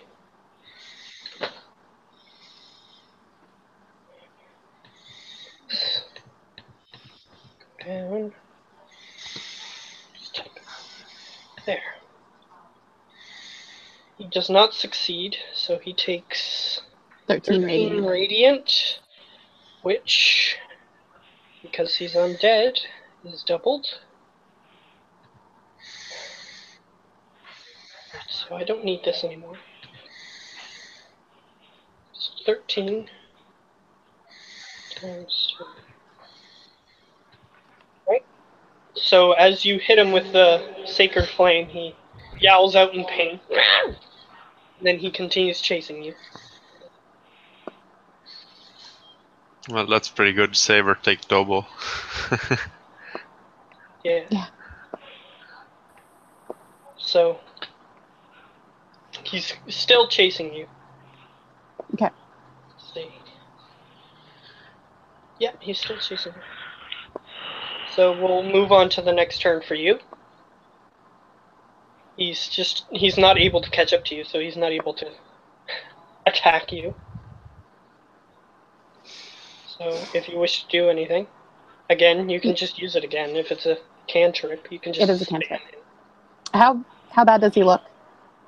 He's pretty bad looking already. Okay. Boom boom cantrip. Alright, so you're just gonna spam cantrips on him? Yes. I'll say that you cast it 3 more times, just to say in case he saves or whatever. So we'll just say since it's a cantrip and you're just gonna run away and he's never gonna catch up. Mhm. We'll just say that you cast it 3 more times. And he disintegrates after the 3rd time.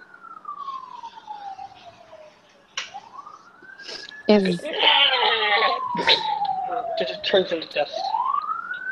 Do I sense anybody else is coming after me? There are other undead heading in your direction, Okay. but you don't know if they see you or if they're just sort of trying to fan out to try to see if there's anything there. Okay, then I will head. Not a smart idea, but I'm gonna head back. All right, so you're heading towards the portal, or are you just heading south? Not head back. I mean, head back towards Thranen to see if he's alive or if I can help him. Okay, so you're running towards Thranen. Yes, or where I suspect him to be. Well, it's going to take you a while to get there, and he's just continuing running, so you're not going to gain too much distance on him. That's cool. But you can attempt to. Still. Okay. Any undead I come across, I'm gonna sacred flame them as best I can. All right, I'll say that there are a few just wandering ones, and with one sacred flame, you could just take them out. Each one that gets close enough to you. All right, so we'll go back to Thranen. You wanted to run for another 15 minutes? Yep. Alright. So 1,000 feet is where you were, 1,020 feet is where you were at. So I'll keep that there. That. So 15 times 60, or 60 seconds, times 60 again. 10 times 10. His speed is 60, right? Yeah, and there's That's 10 15 turns. minutes. Oh, I thought it was 15 minutes, not turns. Okay, let me try this again. So there's 60 seconds times 15. Yeah. So that's 900. Times 60, because that's his movement speed. Yeah, times. So 900 times 60. Wait. No, that's wrong. Okay, I'm doing it wrong. That's why it doesn't make sense. I was just about to say it would be 15 times 10 times something. Yeah. Oh yeah, 15 yeah. Times times 60. 10. Times 60. Or something like that. Yeah, times 60. That's what I was doing wrong. So you move a total of 9,000 feet. And he keeps in stride with you. Okay, I'm 9,000 feet away. Anything close is 15, pretty much 15 minutes away. Well, technically you're 10,000 or 10,000 feet away, but you moved another 9,000. Oh, okay. So basically, I moved far enough away to where if anything came after me, it would take probably 15 minutes to get to me. So I'm finally gonna turn around and blast him in his face. All right. If, Go ahead. if Roll to the hit. dice are with me. Roll to hit. Are they with me? 23 would hit, yes. Okay. 11 piercing damage. Unfortunately, the damage was not with me. Alright, so I'm just gonna add 9,000 to this. So that way I can keep track of that. I'm gonna clear this. You said 11? Yep. Alright, so you shoot him in the face. He just sort of, his head falls back, but he continues running towards you.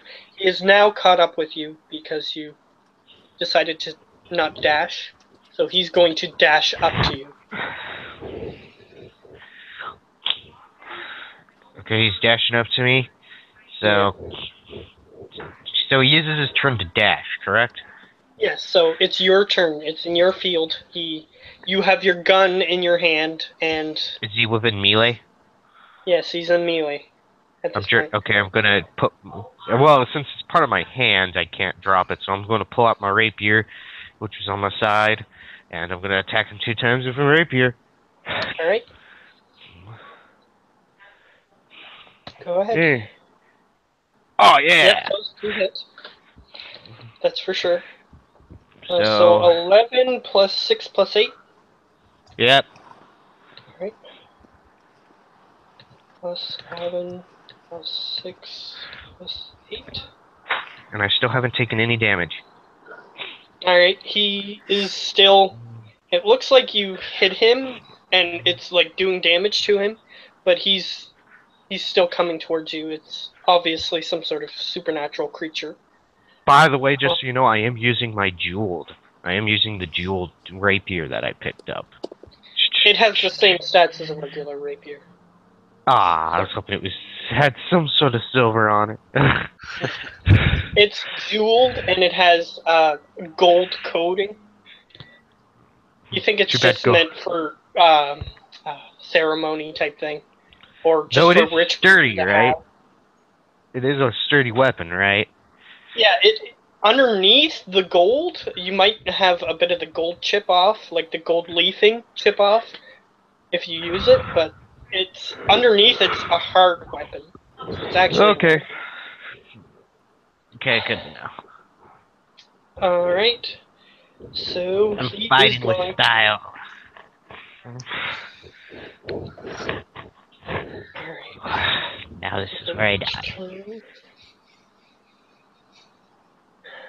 Okay, that's good to know.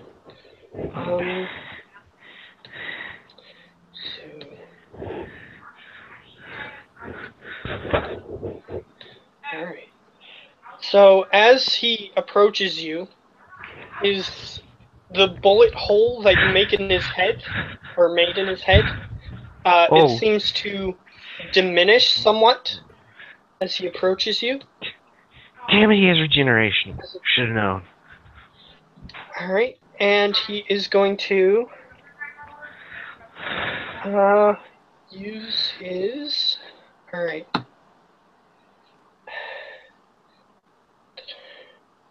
You need to make a wisdom saving throw. Oh boy. May the force be with me. Nope. What did you get? 8? You haven't used your inspiration yet, right? Oh, wait. Inspiration only lasts 10 minutes. Oh yeah, 10 minutes. I ran for 16. Yeah, you ran for 16 minutes, over 16 minutes. So, unfortunately, your inspiration is no longer with you. So yeah, you are paralyzed. You look at him and you see within him, actually, this is a good chance to use this. As soon as he glares at you, you start to have a flashback to that scout you killed in your backstory. And you begin to freeze in place, as if you're just seeing him approach you again. Not again. You're just seeing him approach you, and he has like the bullet hole that you put into him, and he's just walking towards you. All right. Well, at least if Frayne dies, he won't. He at least tried to fight. All right. So, your turn. You are paralyzed. Do I make another save, or am I just paralyzed for a set number of time? You are currently afraid of him, and it ends when he hits you. If he Okay. hits you. And it lasts for a minute otherwise. So, he approaches you, and he places a hand on you, and he says, "I wish I didn't have to do this, but you are my target." And he just takes out his fist, and he just rams his fist into your face. Since he's going to have advantage face. because you're paralyzed. I think it's a crit too. Yeah, if it hits. Yeah. So let's see. So it's +7 to hit. All right. Let's see. So +7. Here goes. Does 25 hit? Yep. All right. So he is dealing damage to you. So as soon as this hits, then you're going to be able to move again. Let me just double check the damage.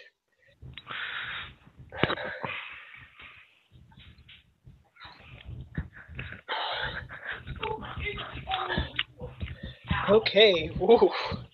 Okay. So D6s. How many was it again? Okay. So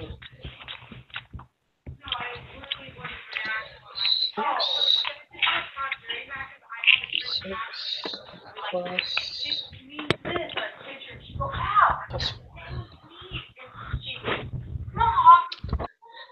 Okay. You take 25 damage.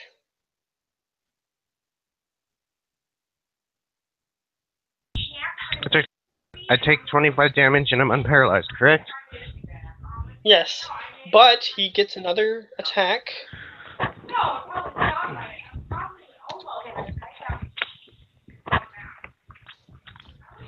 It's another attack, and he's just punching you in the face. Oh, you're unparalyzed, that's right, so I don't have to roll twice. I don't get to roll twice. So does 23 hit? Of course. Okay. So 6, 4. Another 28 damage. Mamma Isn't it mia. half this time? 3d6? Or? Nope. Okay. Not half. Actually, now that you mentioned it, that was 25 base. So he has to double his dice. Which is...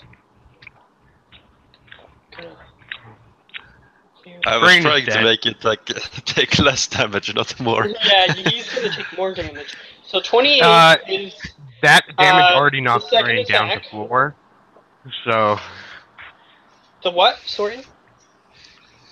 That damage already knocked Frayne down to 4, so just so you know. Oh, so you are unconscious then. Yep. So he just walked up to you and he said, "I don't want to do this, but you're my target," and he just punched you in the face twice, really hard, and you are now unconscious. So I'm gonna need from you a death saving throw. I underestimated my target horribly.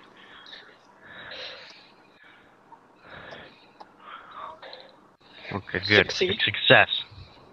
Okay, so you are currently unconscious. Another death saving throw.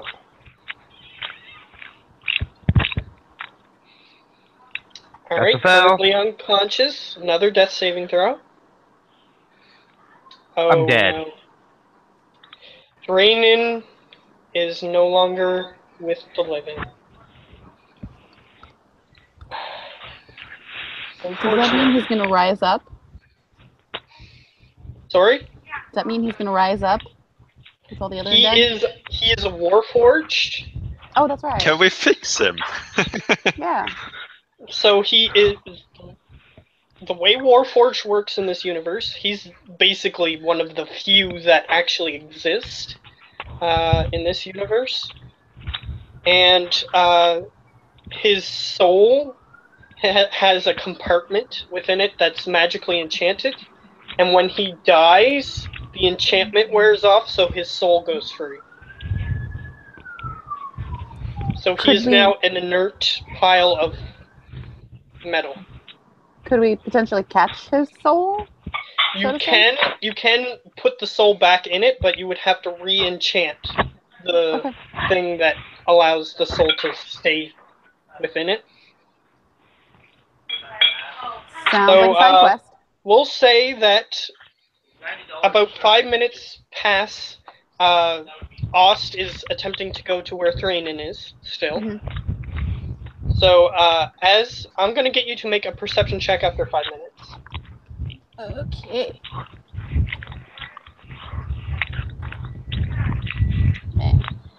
Alright, so with that 16, you see the hair draped over the face of this man that is currently carrying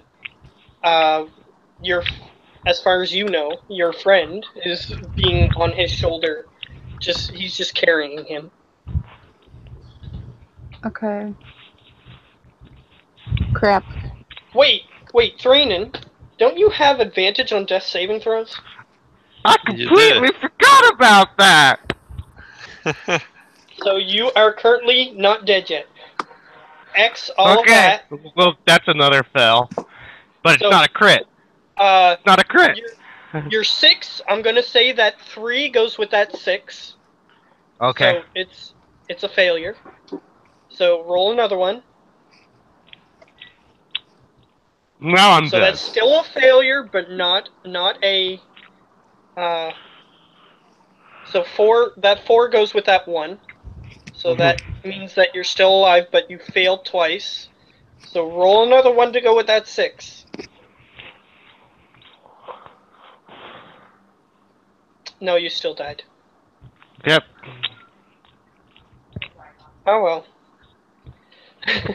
You've already accepted it anyway. But can you make me a new character sheet? I already have a new character idea. You can start on that, but your friends may want to resurrect you somehow. So if you want to try to wait for that, you can. So for now, what we're gonna do is, if you want to come with a new character, just do it.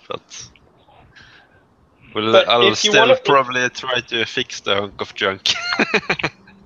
So if you want to wait, you can to see if they. I'll wait to see what they're doing. Okay. Well, you gotta wait anyway, right? So. Either way, I'm waiting. Yeah. Anyways, it's all up to Ost. What happens with you? Ost, you see that he's just carrying your friend. Your friend isn't moving, but you can't tell if he's dead or not. You just see that he's unmoving on the shoulder of this guy. Okay. In the distance, about 100 feet away from you.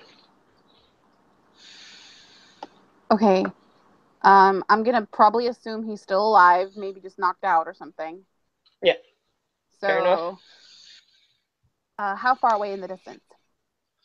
100 feet. They're currently walking southward. Okay. Back to everybody else, yes? Or back to the portal? They're heading back towards where the the large portal opened. Okay, I'm gonna wait until. So we're in the plains, right? Yeah. So Any- you're just surrounded by grass in every direction. I'm gonna duck down and hide in the grass. All right. So roll stealth. Okay. And I'm gonna. Yeah, it's horrible stealth. And if your armor gives you disadvantage, keep track of that. But it's 11 either way. So go ahead. I'm gonna move real slow and wait for them to get so where I can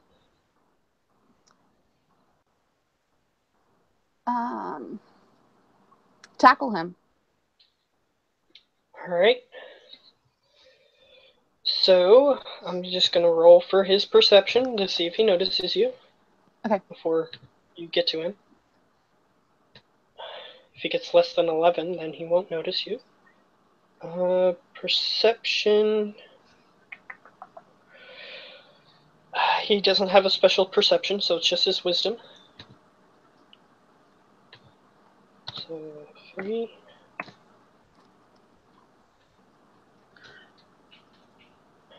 Roll. Okay.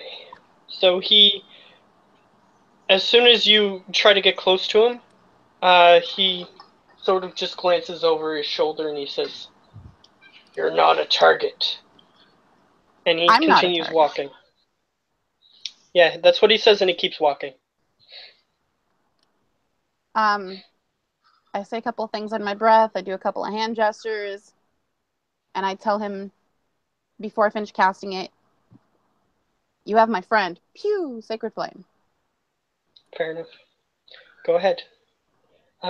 He has to roll Dex, but you can roll damage while you're waiting.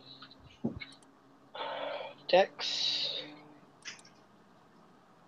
Yeah, he doesn't have a special Dex saving throw, so it's just +2. It is not letting me do sacred flame. He got 17.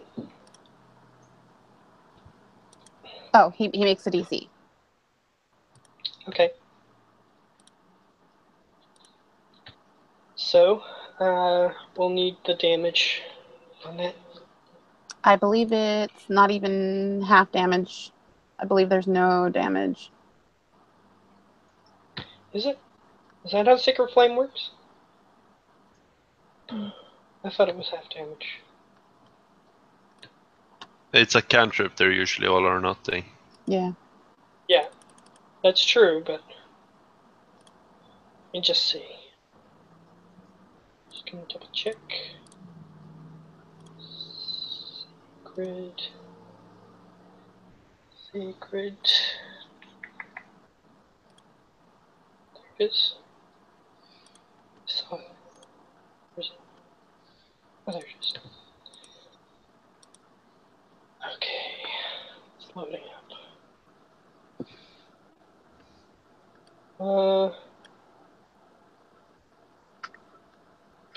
That's just a description. Yeah, it doesn't say what I'm looking at, but It doesn't say that they would take half damage, so I'm assuming it's all or nothing. or take, yeah. All right. Well, he sees that you're casting the incantation, and he just steps to the side, and it doesn't hit him. Yeah. Good perception. And he just continues walking, and he says, "Not a target." Okay. I'll probably go after him. All right. So you continue chasing him. You're gonna keep casting that on him. Probably not. I'll just keep pace, keep a distance of at least 30 feet. And All right. ask him So stupid questions. What do you mean I'm not a target? Do you ask him that? Yeah. He says, "Not a target," and he just keeps repeating. That ticks me off. All All right. Leave a friend alone! If you want to cast a spell on him, you can.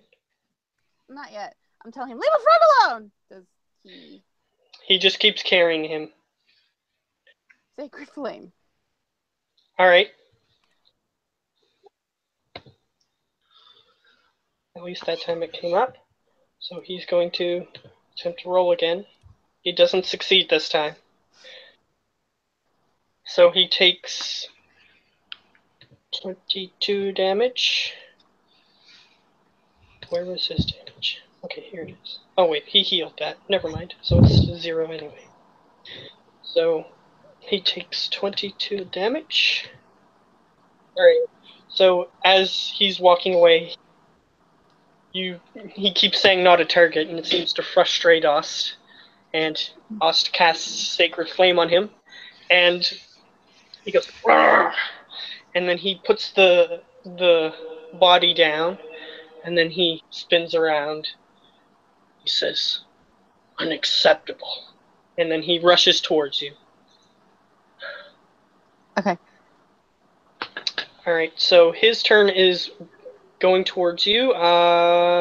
You said 30 feet away? Well, then 30 to 40. Whatever works. 30 or 40, you said? 30 to 40. So whatever works. Okay, so if you were 40 feet away, it would actually make a difference. He wouldn't be able to get to you fast enough to hit you. 35? That way it's middle ground. Okay, so if it's over 30 feet, he would have to dash in order to get close enough to hit you. So if Okay. you're at 35, then yeah, he would still have to dash to get close enough to you. So Okay. that's his turn. So he is standing directly in front of you. Crap. That's a bad move. Sacred Flame again. Alright, he's gonna roll. 6 again, so 5 times 2 is 10. And you notice that when you're hitting him, he's not recovering. Oh, okay. Because when this guy is hit with radiant damage, it prevents his recovery feature. Okay, so I don't have anything else. Okay. alright, so it's his turn. I don't think it Unless matters. if you I'll have just... something that... Okay. Did he dash towards me, or is he still more than 5 feet away from me? He is directly in front of you, unless if you move. Okay, doesn't matter. I will stay where I am. Alright. He is gonna punch you twice. 7,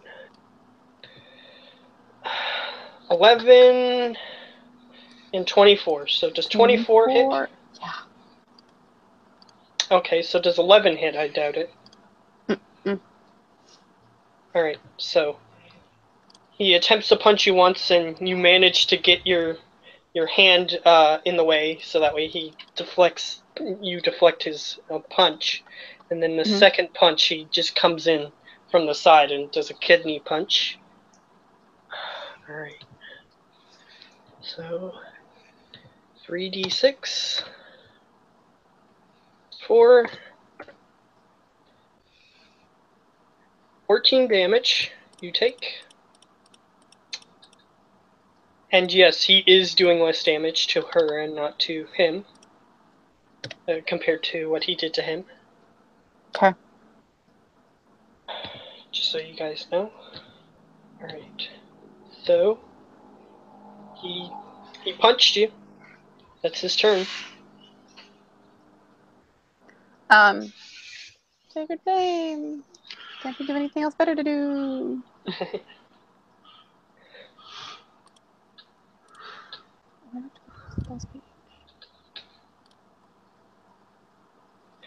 Alright, so was I rolling d20 plus 2? Get rid of that. Rolo. So he got 17. Okay. Alright. It's going to punch you twice. Try to. Unless if you wanna... Don't you still have your spiritual weapon?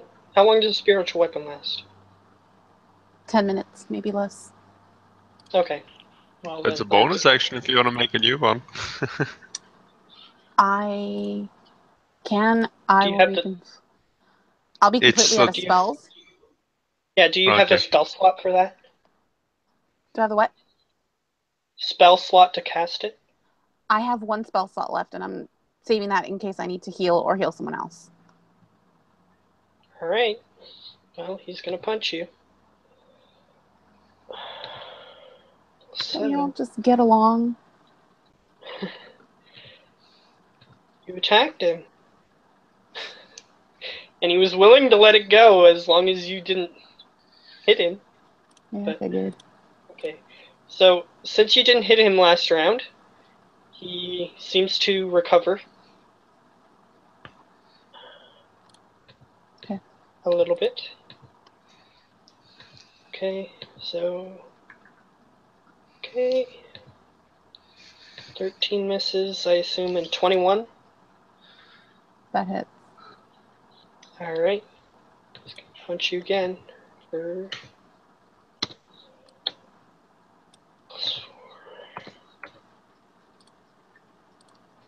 12 damage. Okay. 26. And as that happens, he begins to turn around and he says, "Leave me alone." And then he starts walking away from you. So you get an attack of opportunity. Okay.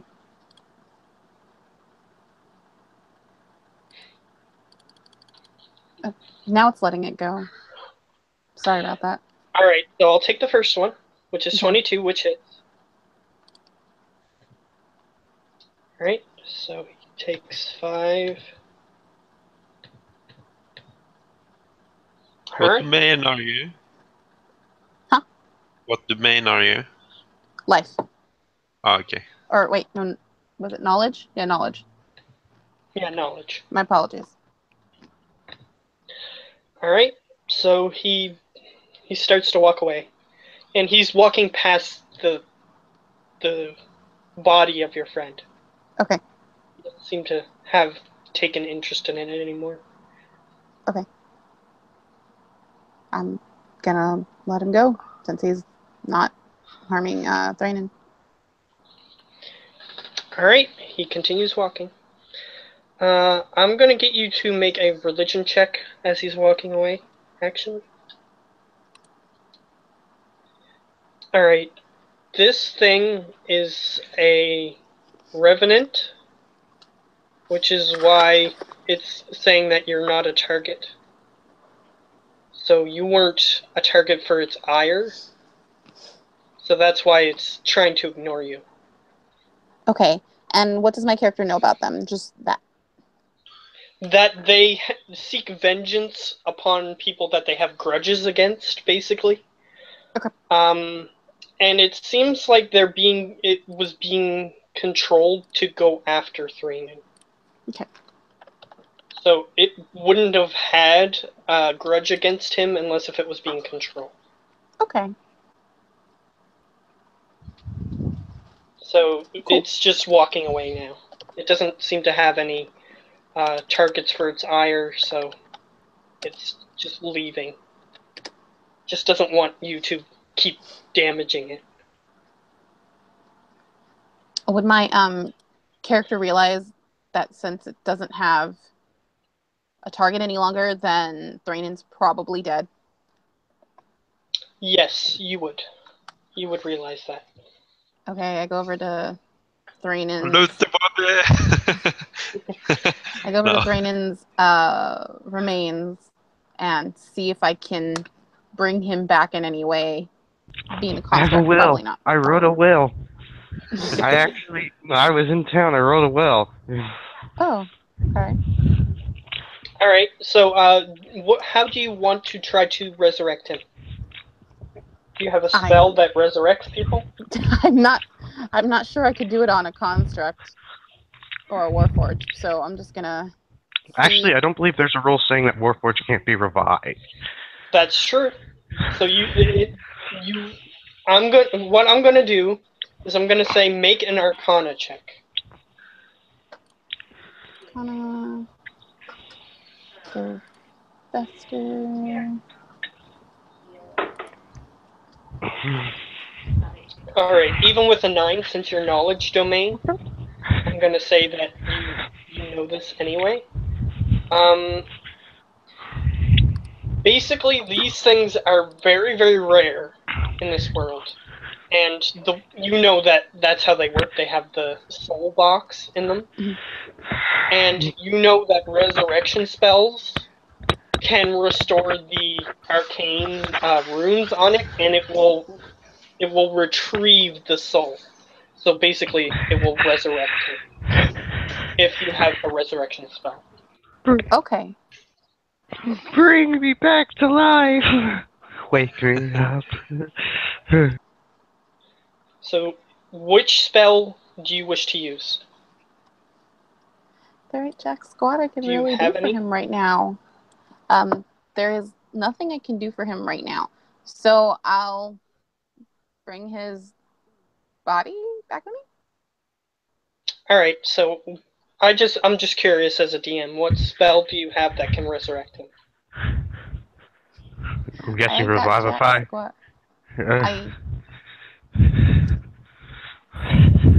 What spell is it? Revivify. Because some spells don't work after a certain time.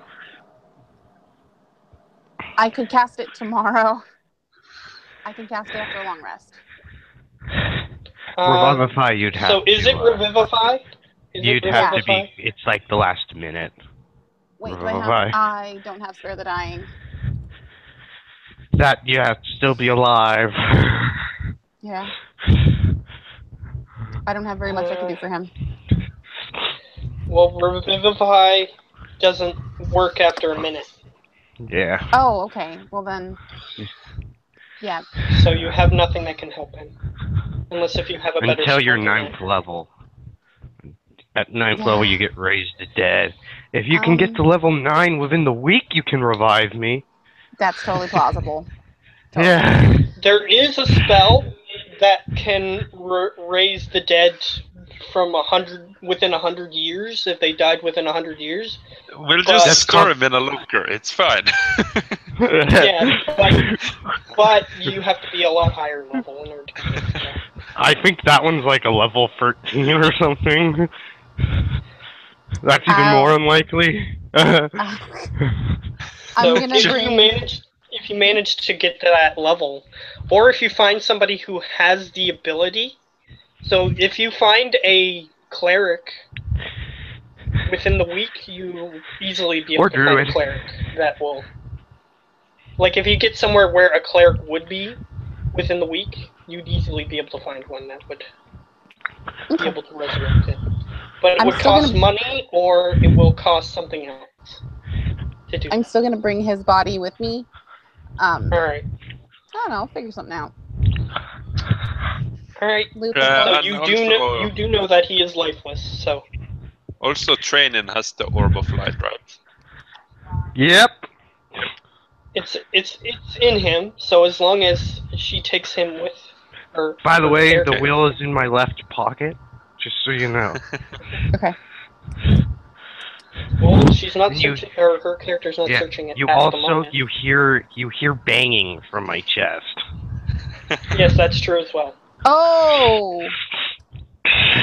Should we feed it? That little lizard still in its chest. The Behir is still in my chest. Yeah.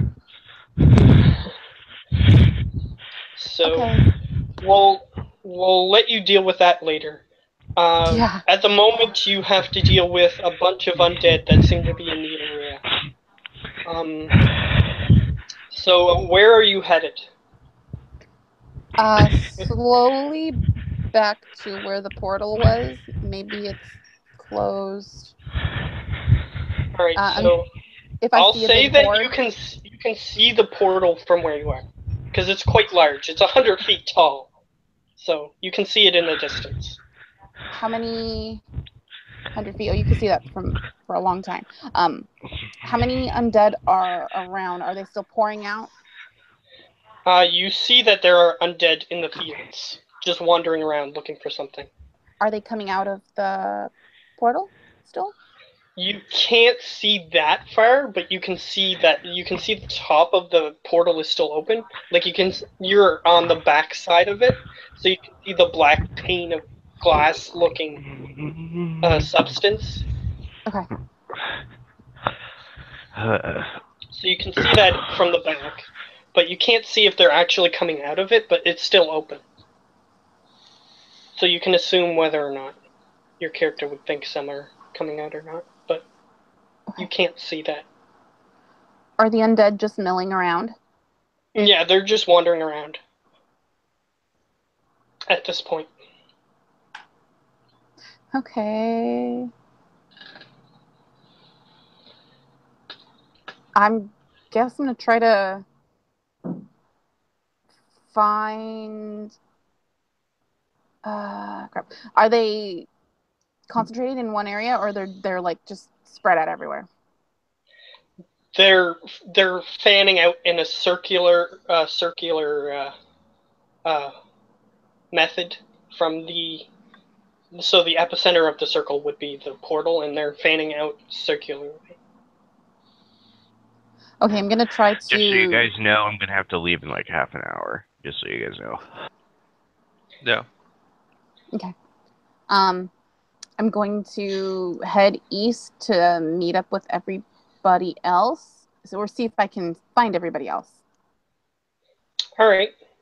If I have to cycle back north to go like northeast or northeast, that's fine too. All right, trying so to you're avoid heading northeast or northeast or northeast to avoid the horde. All right. So I'm going to bring up the map again. Whoops, wrong thing. Because I'm going to say that you managed to get away from it if you're going east. They're too slow. Oh no, infiniteness. Where's my thing? Here it is. Okay. So you managed to run quite far north. So we'll say that you're a little bit south of the trading post here. So I'll say that during the next few hours, you're south of the. You can see that there's like a settlement up here, maybe, and because you're way closer to that. So Ost and Thrainen's corpse are currently a little bit south of the trading post. It's a few hours after what just happened. Okay. It's getting dark at this point, so that's where you guys are. Howler, you are. You're just west of Xandrix. The city isn't covered in a bubble creature, and it It's a small appears. city, like. Yeah, it's a small city, a very small city, and you don't see any people. I just try to move stealthily and see if I see anything. Yeah, you don't see any like townsfolk or anything. Perhaps this town was evacuated at some point. Yeah. I'm just kind of looking around. You do see.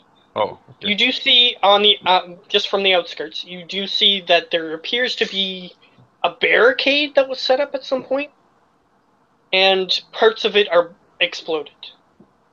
So it looks like there may have been an effort to attempt to stop the wall at this point. Yeah. I'll just kind of look around in town, see if there's anyone in any of the buildings, and without being noticed. Alright, so stealth if you wish to stealth, and perception to see if you see anybody. I'm going to stop sharing at this point. Alright, so 29 stealth, 8 perception. I'm gonna roll something for this. The purposes of this. Okay.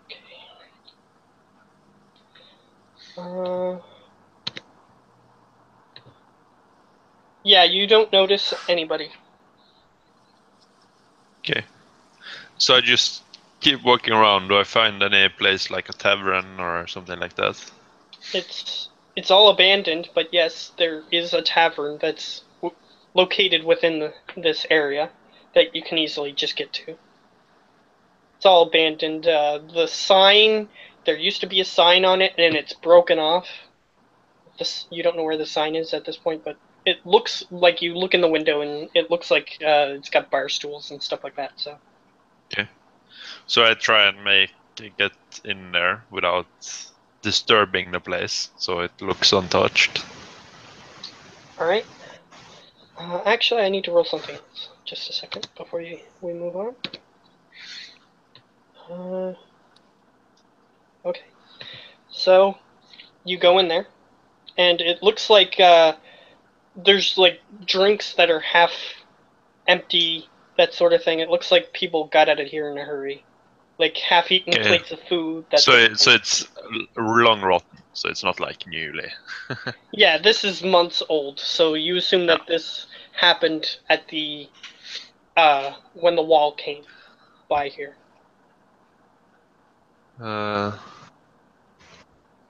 Well, first off, I'll look to see if there's any kegs of beer or something left.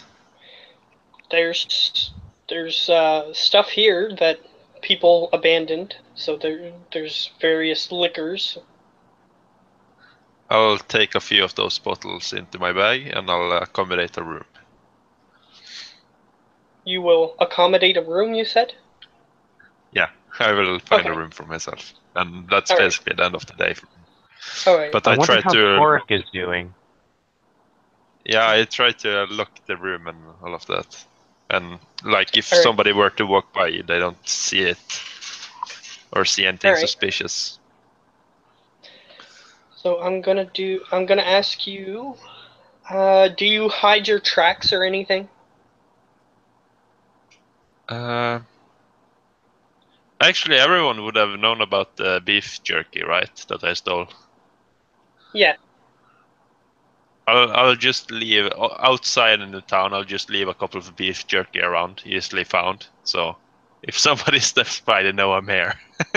But not directly to the tavern, so they would have to look. Yeah, kind of hard to find. Yeah, I'm gonna roll. Alright. Wow. After about 3 hours into your rest, you hear. Actually, I'm gonna get you to roll a perception check. Okay, perception. 12. Alright. You do hear somebody wandering around in the tavern. You hear footsteps. I'll of course, yeah, I just noted away like 10 beef jerky from my rations. Alright. But yeah, I'll stealth and I'll try to see who it is. Alright. So you start to open the door. I'm gonna have to roll something else. Two thieves trying to find each other. So I'm gonna need you to roll a perception check as you open the door. Perception 12. You don't see anybody in the hallway. And I'm gonna roll something else.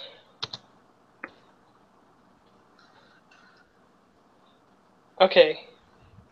Yeah. You don't see anybody. If I can get like downstairs, I throw one of my jewel daggers at the tavern door. Alright, so you start slunking out of the door, and you can see the door from where your room is. It's on a lower floor room. Okay. So I just kind of throw one of the daggers in there and then Alright. see what happens. Just roll to hit with the dagger, just to see. Is the dagger surprised? Is the door surprised? I'm not going to do damage for this. Ah. So you managed to hit the door right in the middle. So he is going to. Alright, let's see what happens.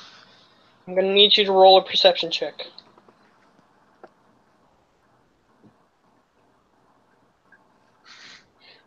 You don't see anything.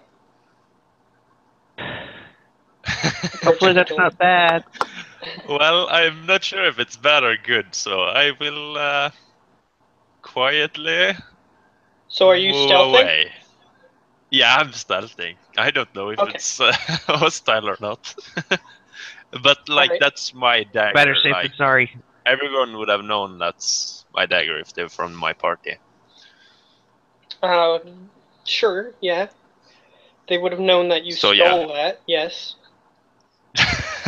Stole? No, found. Acquired. So Alright, yeah, I tried so to move away. you're gonna go back into the room? Probably another room, but yeah, Alright. just to be sure. About 5-6 minutes later, you hear, "Are you there, Howler?" It's Torik's voice. I tried Don't to trust it. I tried to sneak out to see if I can find him, because where the noise came from. Well, Alright, so I'll say, roll another stealth. yeah, okay. Shit. Alright, so, here's what happens. You look out, and you see that Torque's not trying to hide anymore. You see Torque just standing in front of the door, and he's sort of trying to get the. You seem to have wedged the knife in pretty hard into the door, and he's having a hard time trying to pull it out. And he says, "If you're in here, Howler," he raises an eyebrow, and then he says, "Did one of the undead steal your knife?" And he I throw another manages to knife wedge at it the out. door. I throw What? another knife at the door near him. Okay, so roll to hit. And hope I don't get a natural one. Alright, go ahead. Roll to hit. 17. Alright, so another one hits right next to it, and he goes, "Oh, And then I just trying take to my kill hand me?" over the bar counter. I'm over here. And he looks over and he says, "Oh, there you are." He pulls the knife out, and he tosses both of the knives back to you. It's not my fault the furniture is way too big.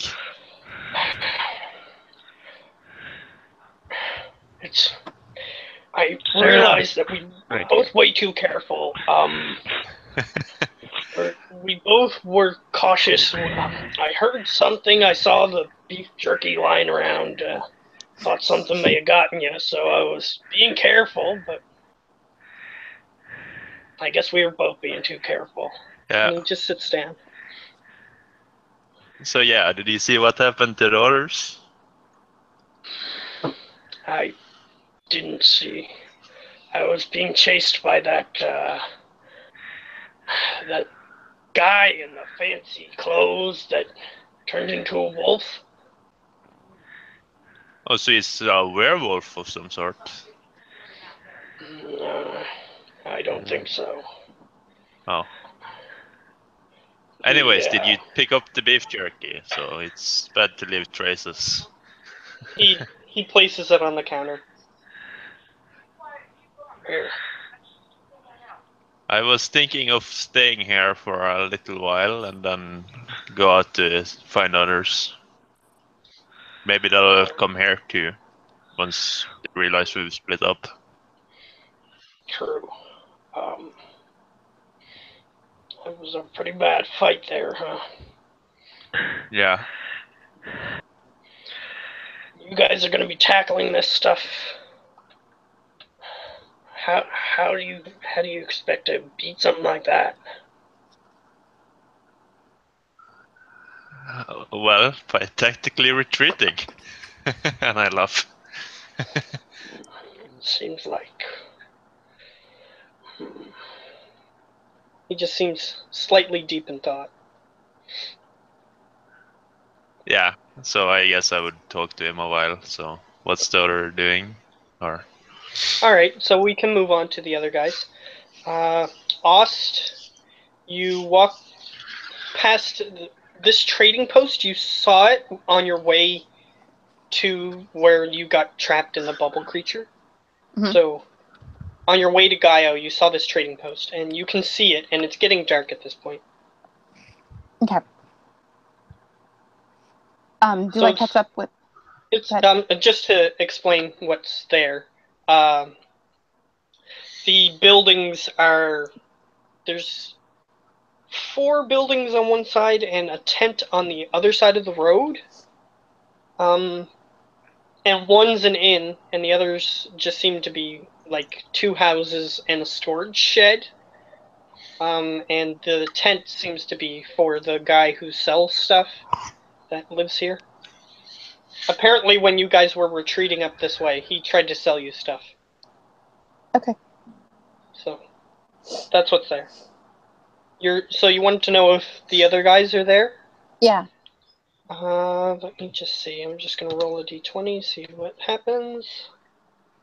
They are still there.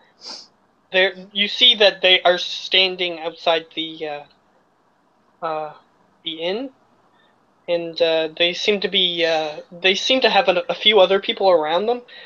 It seems like perhaps they're warning the people there of what's going on, Okay. or trying to set up a defense. Maybe you're not sure what they're doing here. Okay. I'll probably greet them, say, hey, I think he's dead. Not sure if I could save him.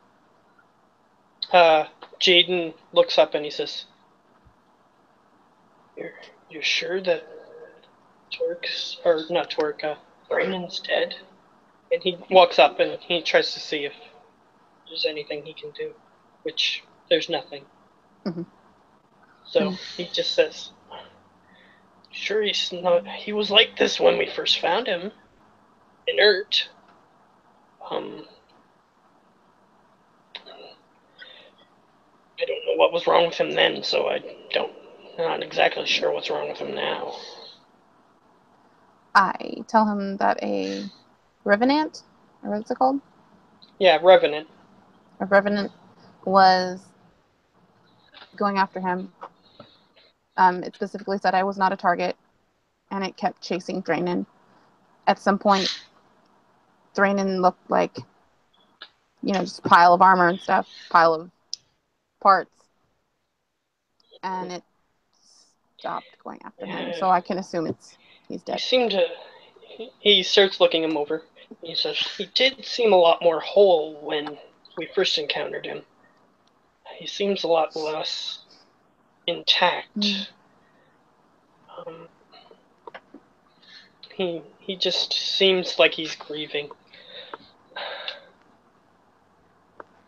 The other guys, the other 2 walk over, and Zill says, "Have you tried healing him at all, or do you think that he's actually gone?" The revenant stopped chasing him. I'm pretty sure he's gone. She nods. "Well, I'll try it anyway."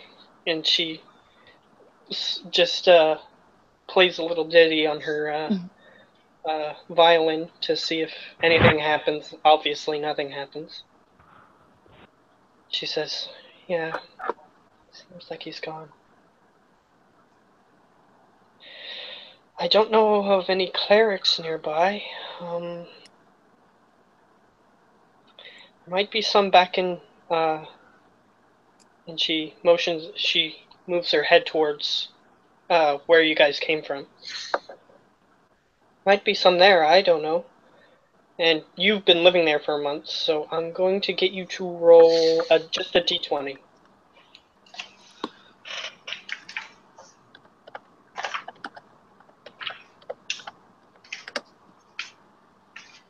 Alright, so you know that there is an enclave of Seth followers that is in that city, and they do have a more powerful cleric that might be able to revive him if you can manage to get back in there. Okay. I'll keep his body for right now to figure things out. For right now, I need a rest. Alright. So they lead you to the inn. Just for the people who have been in this inn before, the obvious people who were monsters that were here are no longer there. But it seems like it's just commandeered by the people who weren't monsters that were there when you guys left. It's just taken over by those people. Okay. So it's just bards. There's a couple bards there. There's a few civilians that seem like they just got stranded here. They couldn't run anymore, maybe, or those sorts of things, and they're just stuck here. And you do know that there's a guy in the shop across the way, so if you need anything, he might have something, but you're not sure. Other than gold. Yeah, he has anymore. So you can stay there. It seems like it's safe. Dart actually mentions that he cleared out this place of monsters. So, yeah, he says it's probably safe. The dogs are trained to detect the monsters that were here. So if any of those are left, then they would sniff them out and take care of them. So he assumes that this place is safe to stay for the night. Okay. I'll put his body parts, whatever, next to mine and curl up and take a nap. All right. And unfortunately, this is where I have to go, guys. Yeah. All right. I'll just say for him, you're probably gonna get revived. So. Okay. See you guys later. Yeah. All right.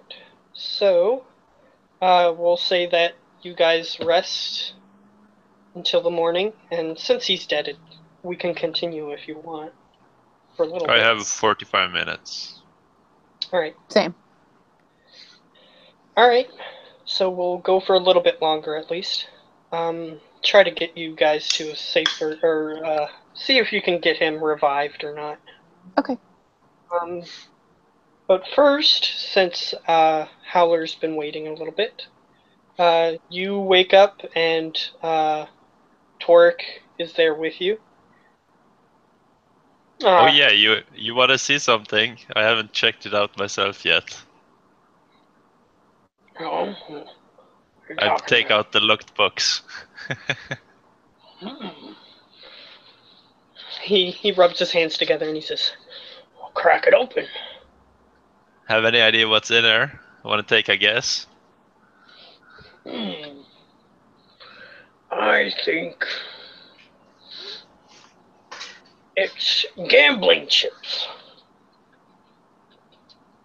I think it's money. Okay. I've tried to open it with my thieves' tools.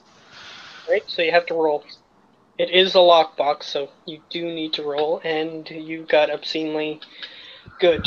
So, yeah, the lockbox is open. Okay, what's in it? Alright, what's in it is a bunch of money. You stole this from a guy who, at the jeweler. It has a couple platinum pieces, but it's mostly either silver pieces or copper pieces, but it equates out to, let's see, what did I put in that lockbox?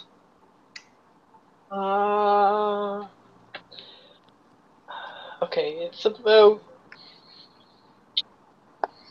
400 gold, I'll say, is worth.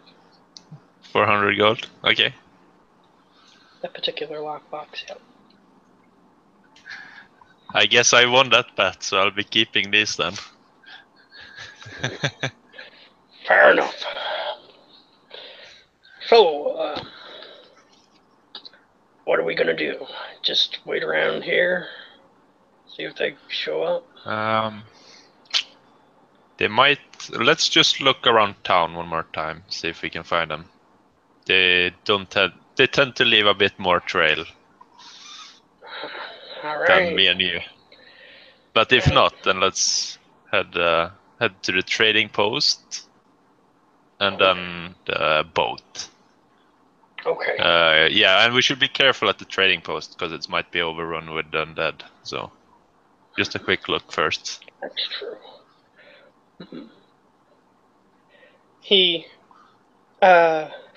He's ready to do whatever it is that you're doing. Yeah.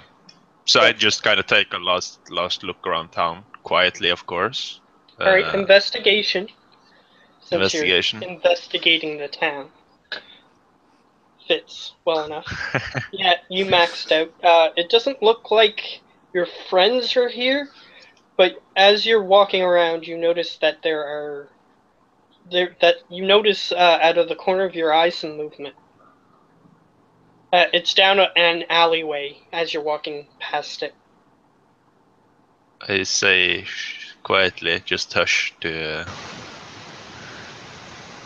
Tordek, and I point towards the place and I try to move after it.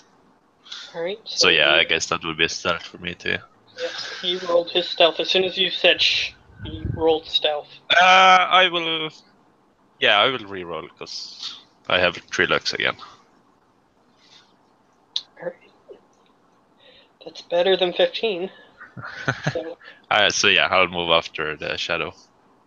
Right, so you look down the alleyway and you try to see whatever it was that was moving. Let's see if it perceives you.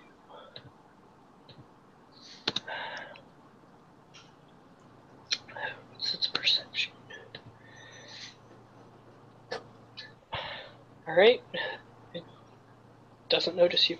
So, you guys walk down the alley. Yeah. And you see something that looks like it's scavenging for food. It's not being stealthy at all. Let's see. But is it undead? Is it humanoid? It's not an undead creature. Just a second.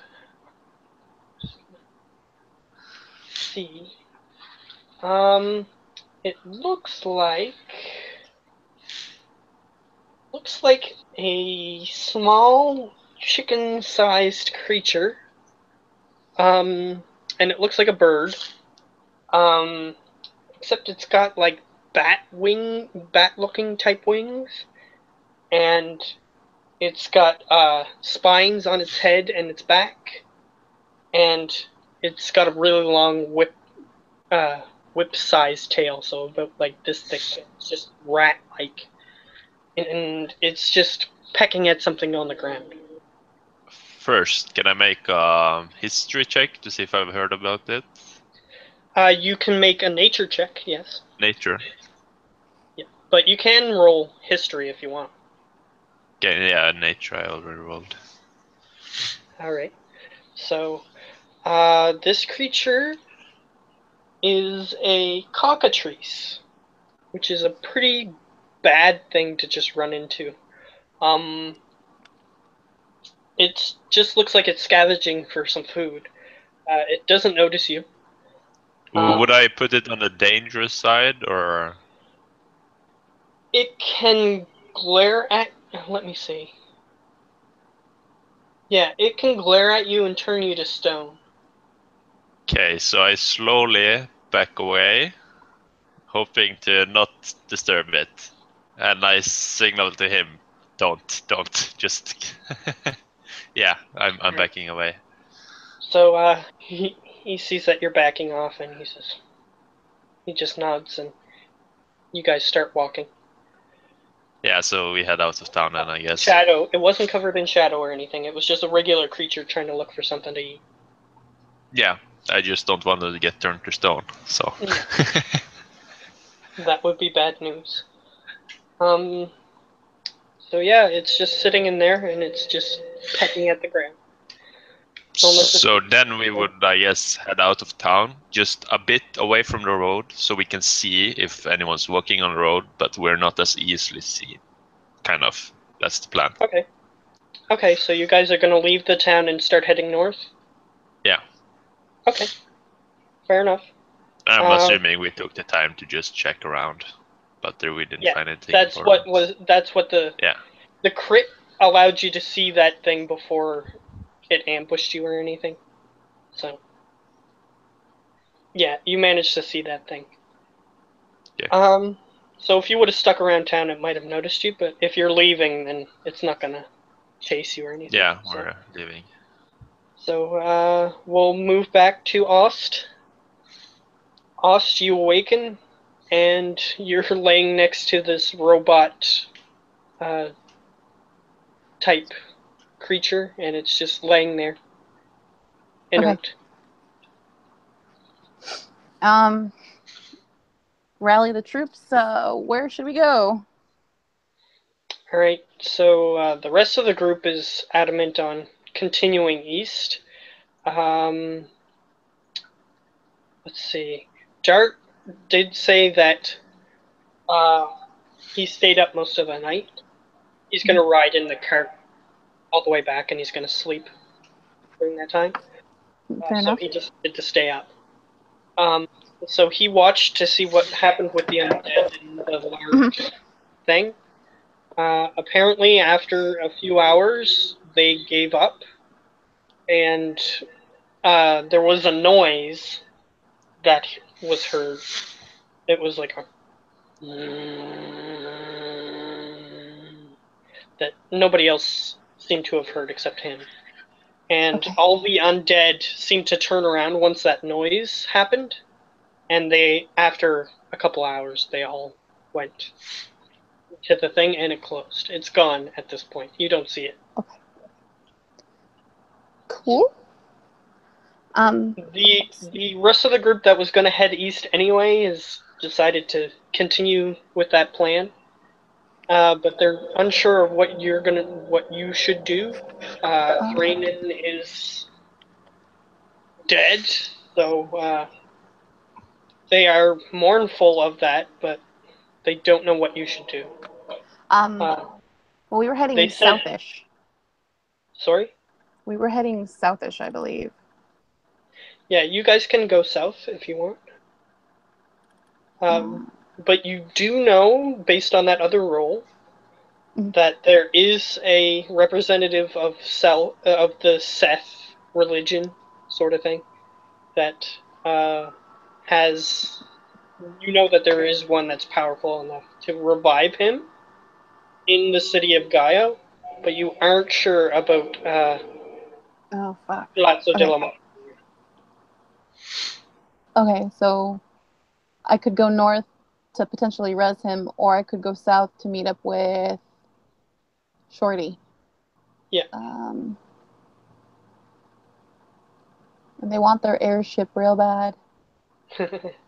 I have the farts, and you don't know that I'm heading up the road, so... Yeah, you don't know. So I'm gonna head north to see if I can res Thrainin. Alright, fair enough. You tell the other people, so the NPCs. Yeah, you can easily tell the people who are holed up here that you're going north, and if the rest of your group shows up to go north back to the city to see because Thrainin, you can tell them that this thing is dead, sort of thing, and that's why you're headed up there. Okay. All right. So you start traveling. No. So Howler, you get there. You get to the trading post, and there are people there, like I've described. Or people, or What did you say? Sorry. like, or teammates, or like. Your teammates aren't there. Okay. So it's Nobody, just people that we nobody, saw before. nobody you recognize except for the people who were here during the attack. That Actually, I'll go up and ask one of them because we've seen them before, right? yeah, you've seen these guys in the tavern before. So where did and I kind of describe Oust and the robot, or like training. Where did they head off to? So this is just an ordinary looking folk guy. This is a half orc actually. He's one of the half orcs that was already there when you guys were trying to deal with the problem. Actually, he's the guy who was almost killed. So let's see. Yeah, he says, "Oh, yeah, I got some news for you. Um, robot, or whatever it is, he unfortunately didn't survive. And, But they have his parts, right? Ost, the half-elven person that you described, brought with him the body. They're headed north to see if they can bring him back." He's done that before, so I'm sure he'll be fine. So Hopefully. north, you say? So Yeah, they're Giao. headed to Gaio, so I don't know how they're gonna get in, but it's up to them, I Thank you guess. for the information. And I hand him a beef jerky, because why not? Thank you. Thanks. And he looks over and he says, "Yeah, that I don't think I would have survived if it wasn't for him. So I feel kind of bad about it." Well, it was nothing you did. True. So yeah. So yeah. So yeah, I'll head north then. All right. So Ost, they're the other two are a few hours behind you at this point. I'll say. Mhm. 3 hours, I'll say, behind you. Mhm. And you're at the gate, or you're at the edge of the bubble creature. You do not have the thing that allowed you to. You don't have it in your hands or anything, but you know that Thranen was the last one to have it. The orb that lets you go through. I'm gonna try to use Thranen's body to go. You push his body against the creature, and it reacts sort of like you're pushing it against a walrus or something, and the fat just moves in, sort of thing, and it doesn't really do anything. Okay. But you do know that he was the last one to have it. I open him up. All right, so you know that he has a chest compartment because you've seen him fool around with it before, and I'm gonna need you to make a dexterity saving throw. I'll say. Okay. 3. It's unfortunate. As soon as you open it, you see a green caustic liquid come towards you. Yeah. It's spitting in your face, the thing that's in his chest. Okay.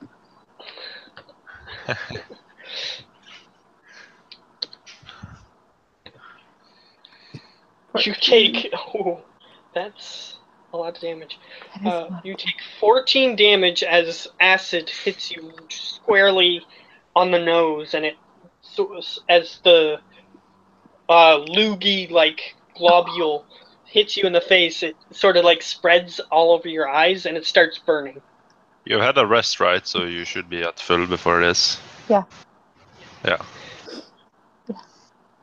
Gross.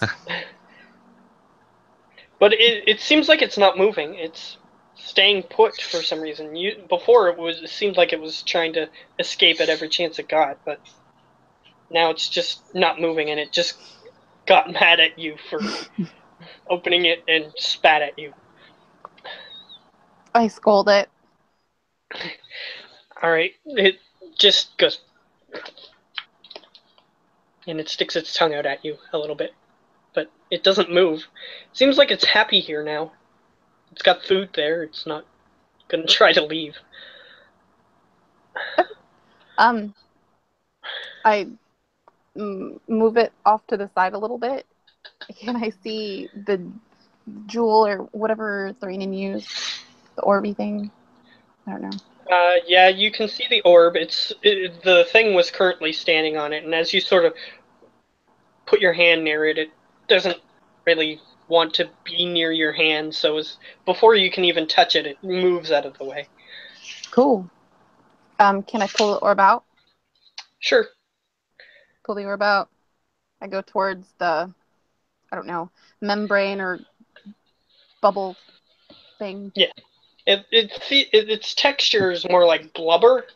Mm-hmm. So you've seen that movie, that old movie with Robin Williams, Flubber, Yeah. with the green thing.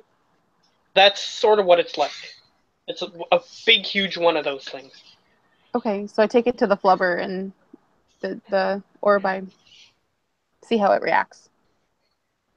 The orb, it starts flashing. It seems like it's flashing in a sort of pattern. It doesn't seem like it's trying to open it for you, but it's flashing in a pattern.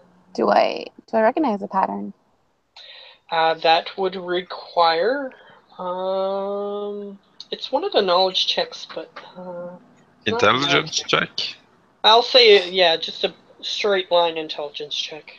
I'll say. Gross. Okay. All right. Didn't do bad. You have the knowledge domain, and seems like it's trying to communicate with you using Morse code. Okay. Can I discern what it's saying? Yes, you can. Knowing Morse code, you can understand what it's saying. It says... Let me see.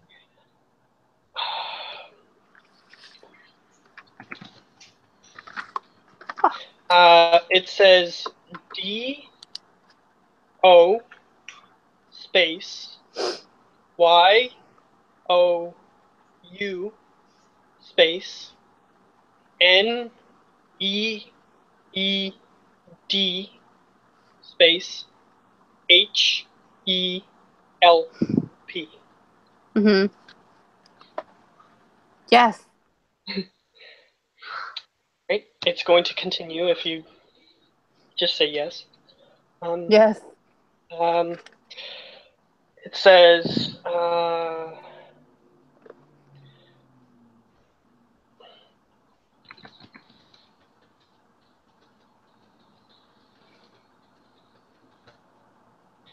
It says D-O space Y-O-U space N-E-E-D space me as an M-E space T-O space A-C-T-I-D-A-T-E. A-C-T-I. Yeah, it's asking if you need it to activate. Yes? Alright, and as it happens, it glows, and it creates the familiar circle that when you left the bubble creature before that it created, and now you can pass through. Grab the body. Walk, walk, walk. All right. So it seems the thing that you learned is it seems like the orb can communicate in a rudimentary way, so you can speak to it if you needed to do something. Okay. Also, oh no, never mind. Forget what I was about to say. Or no, actually, can Torik double dash too? Yeah. I'm just wondering how far I could get, because it's a pretty long distance. Yeah, Torik is. He seems to have the ability to use his bonus action as a dash as well. So he can actually, in theory, move faster than you, but you guys are moving pretty fast anyway, which is 75 feet. So he keeps in stride with you. So that way he doesn't run too far ahead of you. Even though he can move 90 feet and you can only move 75. So. Yep. Alright, so you're inside. You're at the front gate like you were before when you left. And it's still broken a little bit. It's broken open. Like if you remember the first session when you guys were here, they broke it to get in, so it's still in that condition.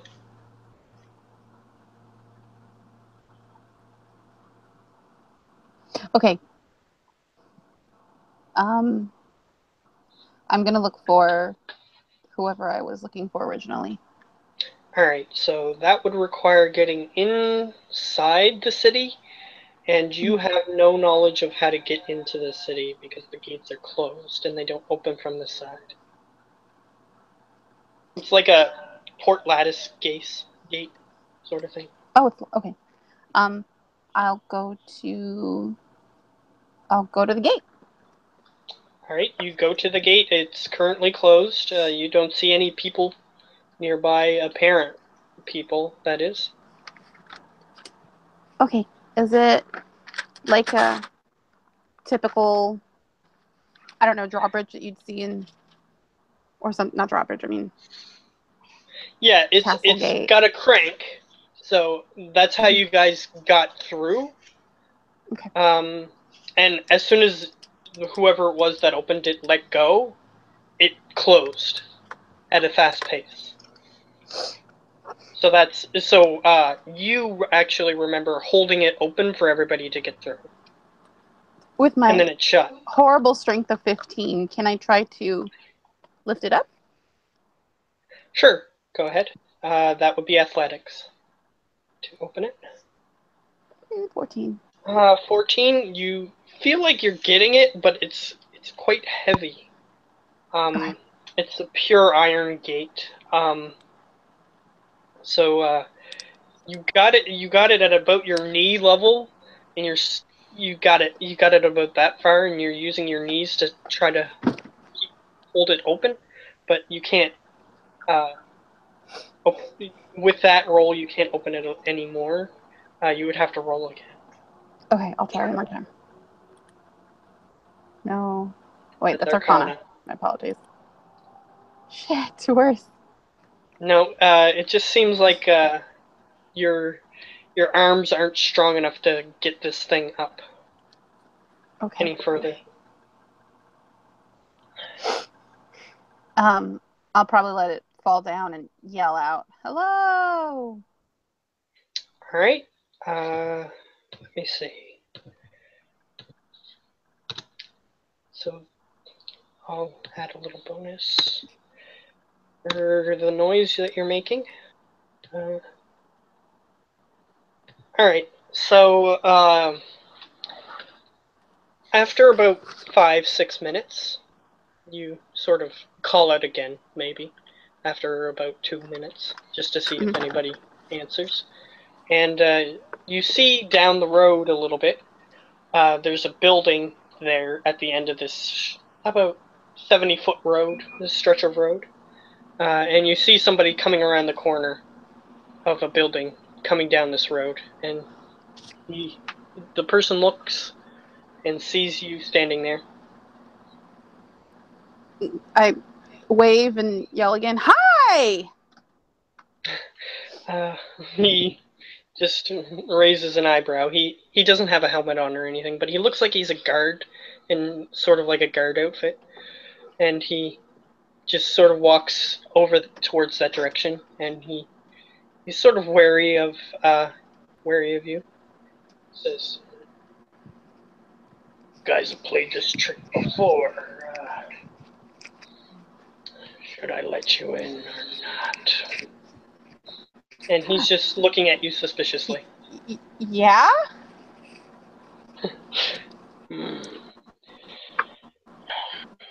And he just sighs. Let me see. He's going to try to insight check you. My friend.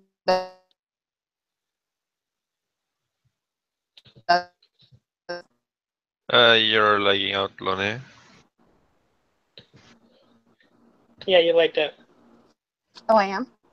I didn't Yeah. hear it.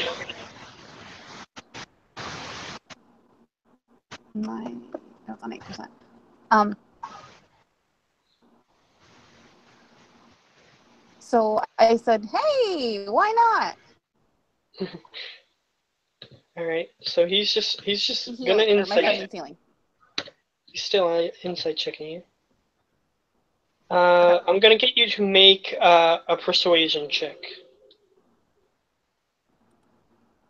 Okay. All right. So your persuasion is higher than higher than what his insight was. So, you managed to persuade him, I'll say. But what specifically do you say to persuade him? He seems suspicious. You do know that there are people who don't have the shadow on the outside of them to appear normal, so that way they can try to tempt people into getting tricked into doing various things.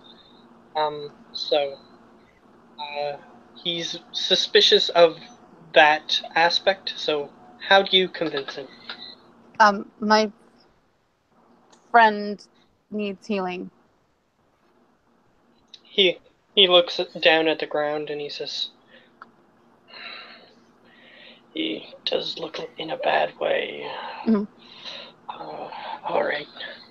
And he says, "You better not make me regret this."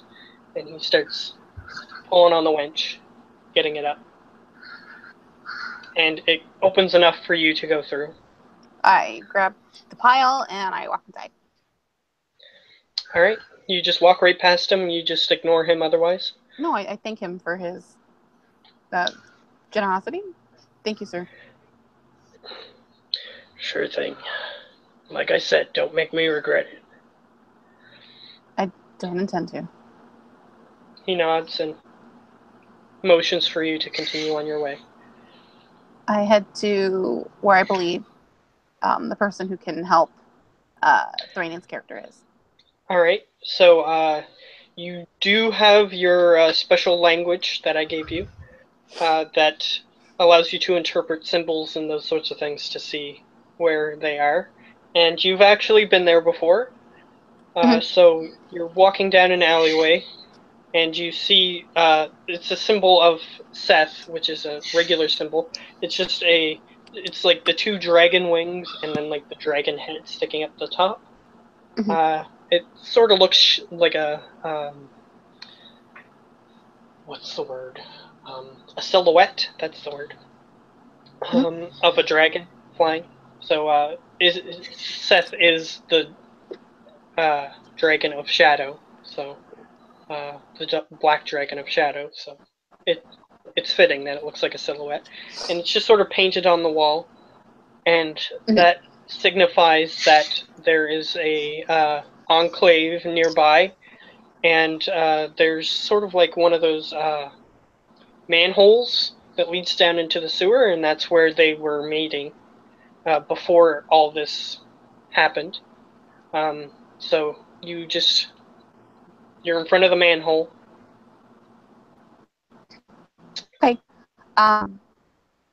You do know that there is a ladder that you would need to climb down, so you're carrying somebody, so that might be a problem. I stuff as much of him as I can into a backpack. I probably can I put his helmet on as a helmet or head on? Would that interfere with him? It's technically part of him, so you can't take his helmet off. Bummer. I put as much of him as I can into a backpack. Other than that, I let him kind of sprawl over me while I hold him with one hand. He is technically 7 feet tall and weighs as much as the Dragonborn. He's dead, just toss him down. I didn't realize he might weigh that much. Yeah, that makes sense. He is dead, though, so... What's the extra bit of falling damage you gonna do? Let's be real. That's a good point. Before I go into the sewer, can I look around just to make sure there's no busybodies around? This area is technically, like, most of the refugees would gather around where the food is. So, there's a big pile in the middle of the main square. So, there doesn't appear to be anybody walking nearby this area. This is it's pretty close to the outskirts of town. You didn't have to walk nearly as far as, say, to get to the tavern to get here. Okay. So yeah, you're pretty close to the edge of town and you don't see anybody nearby. You can roll a perception check if you want to see if you can see anything that's hidden. 15. Alright, you don't see anybody hidden nearby. You just look down in the sewer and you can see that there are people hiding down there, just in case the person who's opening this manhole is not part of the cult. But so you can see that they are hiding down there, but they're supposed to be there, so. Because these are the people that mentioned, so. Drop him down. Alright, you can see that there are people down there, and they're sort of surprised at this, and you hear audible gasps as you drop him down, because he's wearing plate armor, and he's made of metal, so it makes a loud thunk at the bottom, and you hear an audible gasp from one of them as that happens. Okay. But otherwise, acrobatics down and say, "Hey guys." Alright, so you can roll acrobatics if you want, but you can just go down the ladder. I'll just go down the ladder. Alright, fair enough.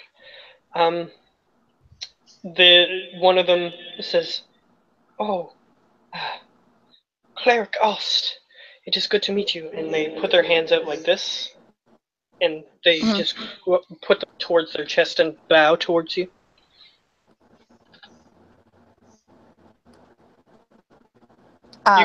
You can bow back. It's just formality. Okay. Same thing. All right. So you can reciprocate, and that's fine. And the person that you're talking to is a woman, and she says, "So, this."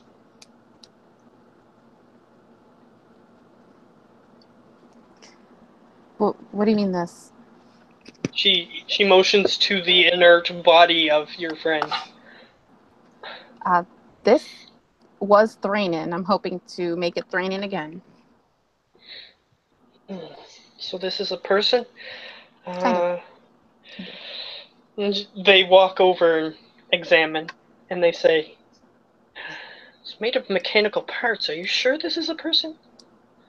He is very unique. Okay. Seems inert. What do you want us to do? Who was the person that... Who's the person that could revive him? Yes. They are not in they're not like part of the main front guard to make sure that no trespassers come in, which is who you're currently talking to. You'd have to follow them further in to talk to this person. Let me see. They would just go, since Seth is keen on secrets, the worshippers, they just call them the headmaster. Okay, so I'll tell her I'm here for the headmaster. I believe that the headmaster can help revive Thrainin. All right. So she says, all right. It's safe, everyone, and they sort of just wave, and there's a few other people who were curious about what that falling noise was, and she's sort of just waving them off to tell them that everything's safe. Because for all they know, it could have been like somebody dropping a huge bomb down there or something. Yeah. So they start dispersing, and they actually flank the sides of the hall, and they have their hands like this. They know that you are Ost, a cleric of Seth, so they are showing respect to you as you go to walk past them. I just kind of head nod to everyone while I'm trying to get Thrainin to the head boss guy. All right. So you start going down a few twisty-turny passages. It's not too complicated. They don't want their random followers to get lost, so it's just a left and a right here or there. And you end up in... It's actually a carved-out portion of the wall of the sewer, and the cult carved this out purposely to make a room. And there's a door on it, a stone door that seems like it's part of the wall, but it's carved out. You've been here before to talk to the head guy to tell that you're a cleric and you're here, just in case they needed you for anything. So they sort of push it's a slab that's next to the door. They push it in, and the door opens inward into the room, and the person who led you here just motions for you to go in. Go in. All right. The headmaster is just sitting there with he's got a robe on, but it doesn't have a hood or anything on it. Sort of like a monk's robe sort of thing. And he actually has like a stereotypical bald spot on the top of his head. He's human, and he's got like the hairstyle like of a stereotypical monk, and he's just sitting there in his chair. He's currently browsing through some books that he in this room. He's facing away from you. Okay. Greetings. All right, thank everyone, and then I say greetings, headmaster. He sort of turns around and he says, "Oh, Host, it's good to meet you again." And he puts his hand out to shake your hand. Shake his hand. And he notices that you have an inert robot on your shoulder, although from this perspective, since it's just wearing plate armor, it sort of looks like a dead person just laying on your shoulder. And he says, "Need us to bury a body for you?" I wish it were only so simple. I've come with a huge favor to ask. Okay, what is it you need? I give him a 2-minute skeletal outline of everything how I met him, and how we were trying to go fight, and we came across undead, blah, blah, blah. And now he's dead, and I have to find a way to bring him back to life. He nods. Yeah. He seems to be very understanding of the situation. He says, Well, we do have our secret ritual that we could use to bring him back. He is a bit of a different case, as you seem to have mentioned.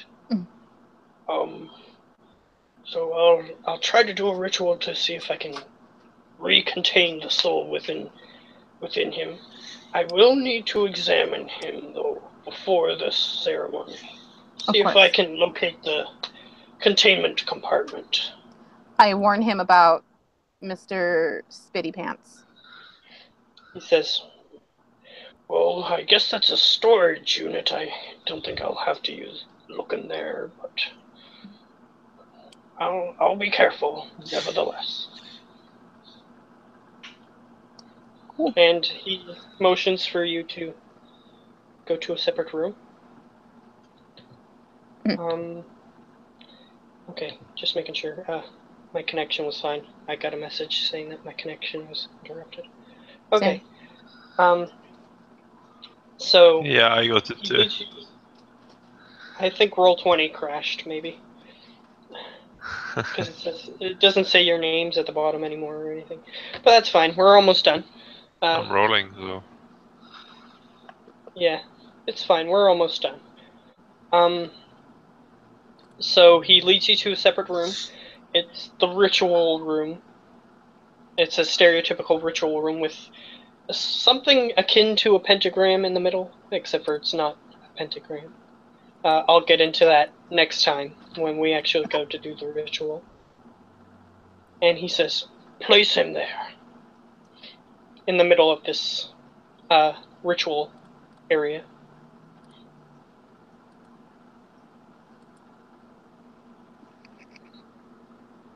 Place him there. Alright.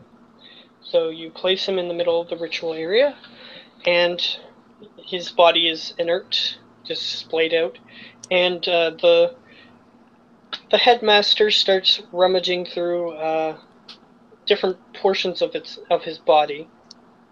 And then he says, bring me the... And he motions for one of the people, one of the acolytes that's just standing nearby to some tools. They bring the tools over, and he starts disassembling his head area, and then he sort of pops open the helmet so that way he can get access to the head area, and then he pops open the it's sort of like a dragon-like head that he has, and it sort of pops open, and says, this is the location, yes. And he starts fiddling around, and he says, yes, I see the runes here. They're definitely there. And he sort of places his hand on it, and the box is, it's sort of like a box like this size, and he says, this is the soul containment unit. This is what controls it. And he sort of takes it directly out, and he's showing it to you. And it's a purple box with arcane runes on it. Mm-hmm. And he says, this is what we will need to recontain the soul within. And he puts it back. And he puts it on top of the body. And he says, so for this ritual, I will require a... let's see. Side quest. $1,000 or 1,000 gold pieces worth of ruby dust and a diamond the size of a gold piece. And he shows you the specific dimensions. He says, we would need these. We do have some on hand. We will need to be compensated for them. Okay. And he gives you the money amounts. So And it's he a says- 1,000 gold. Yes, so 1,000 gold for the ruby dust, and the small diamond that he was describing. As big as a gold That piece. cost- Sorry? Well, so how much in total with the diamond as well? Yeah, with the diamond, he describes it's 500 gold pieces worth. It's not a perfect diamond either. It's not a flawless diamond. So it's a Okay, little so bit cheaper in that regard, which is why 1,500, give or take. yeah. And he says, we would also need candles and those such things, but we use those all the time, so don't worry about those. Okay. And he says, we will get the ritual ready. And now what we're going to do is move on to Howler. You arrive at the outskirts of Gaio, and you have no way to get in. I guess So what we'll is set. it that you want to try to do?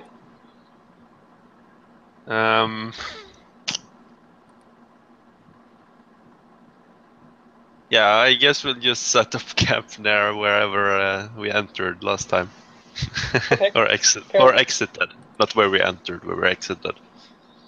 Okay, so that's where we'll end off. You are setting up camp. And we'll do the ritual next time. Okay. Because I'd rather have him here to actually react to certain things that happen during the ritual. I actually have in total 2,000, just over 2,000 gold, so. Yeah, so unless if you have it on you, Ost, Don't. you'll have to go and retrieve it from him. And since you told him, or told people that this is where you were, you can safely assume that he would probably be there. So you can go there before the ritual starts, if you wish. What did you mean? Sorry, did I cut out a little bit? No, I'm just unsure what you mean by that. Oh, so Ost can go there, go to where Howler is before the Okay. ritual starts. But they Just to won't see start if the he's ritual there. without the money, though. He will do the ritual since it's a time sensitive thing. Okay. But he expects to be compensated. Good luck, Ghost. You guys can just skip town on him if you really wanted to, but he No. expects to be recompensated. Well, we'll figure it out.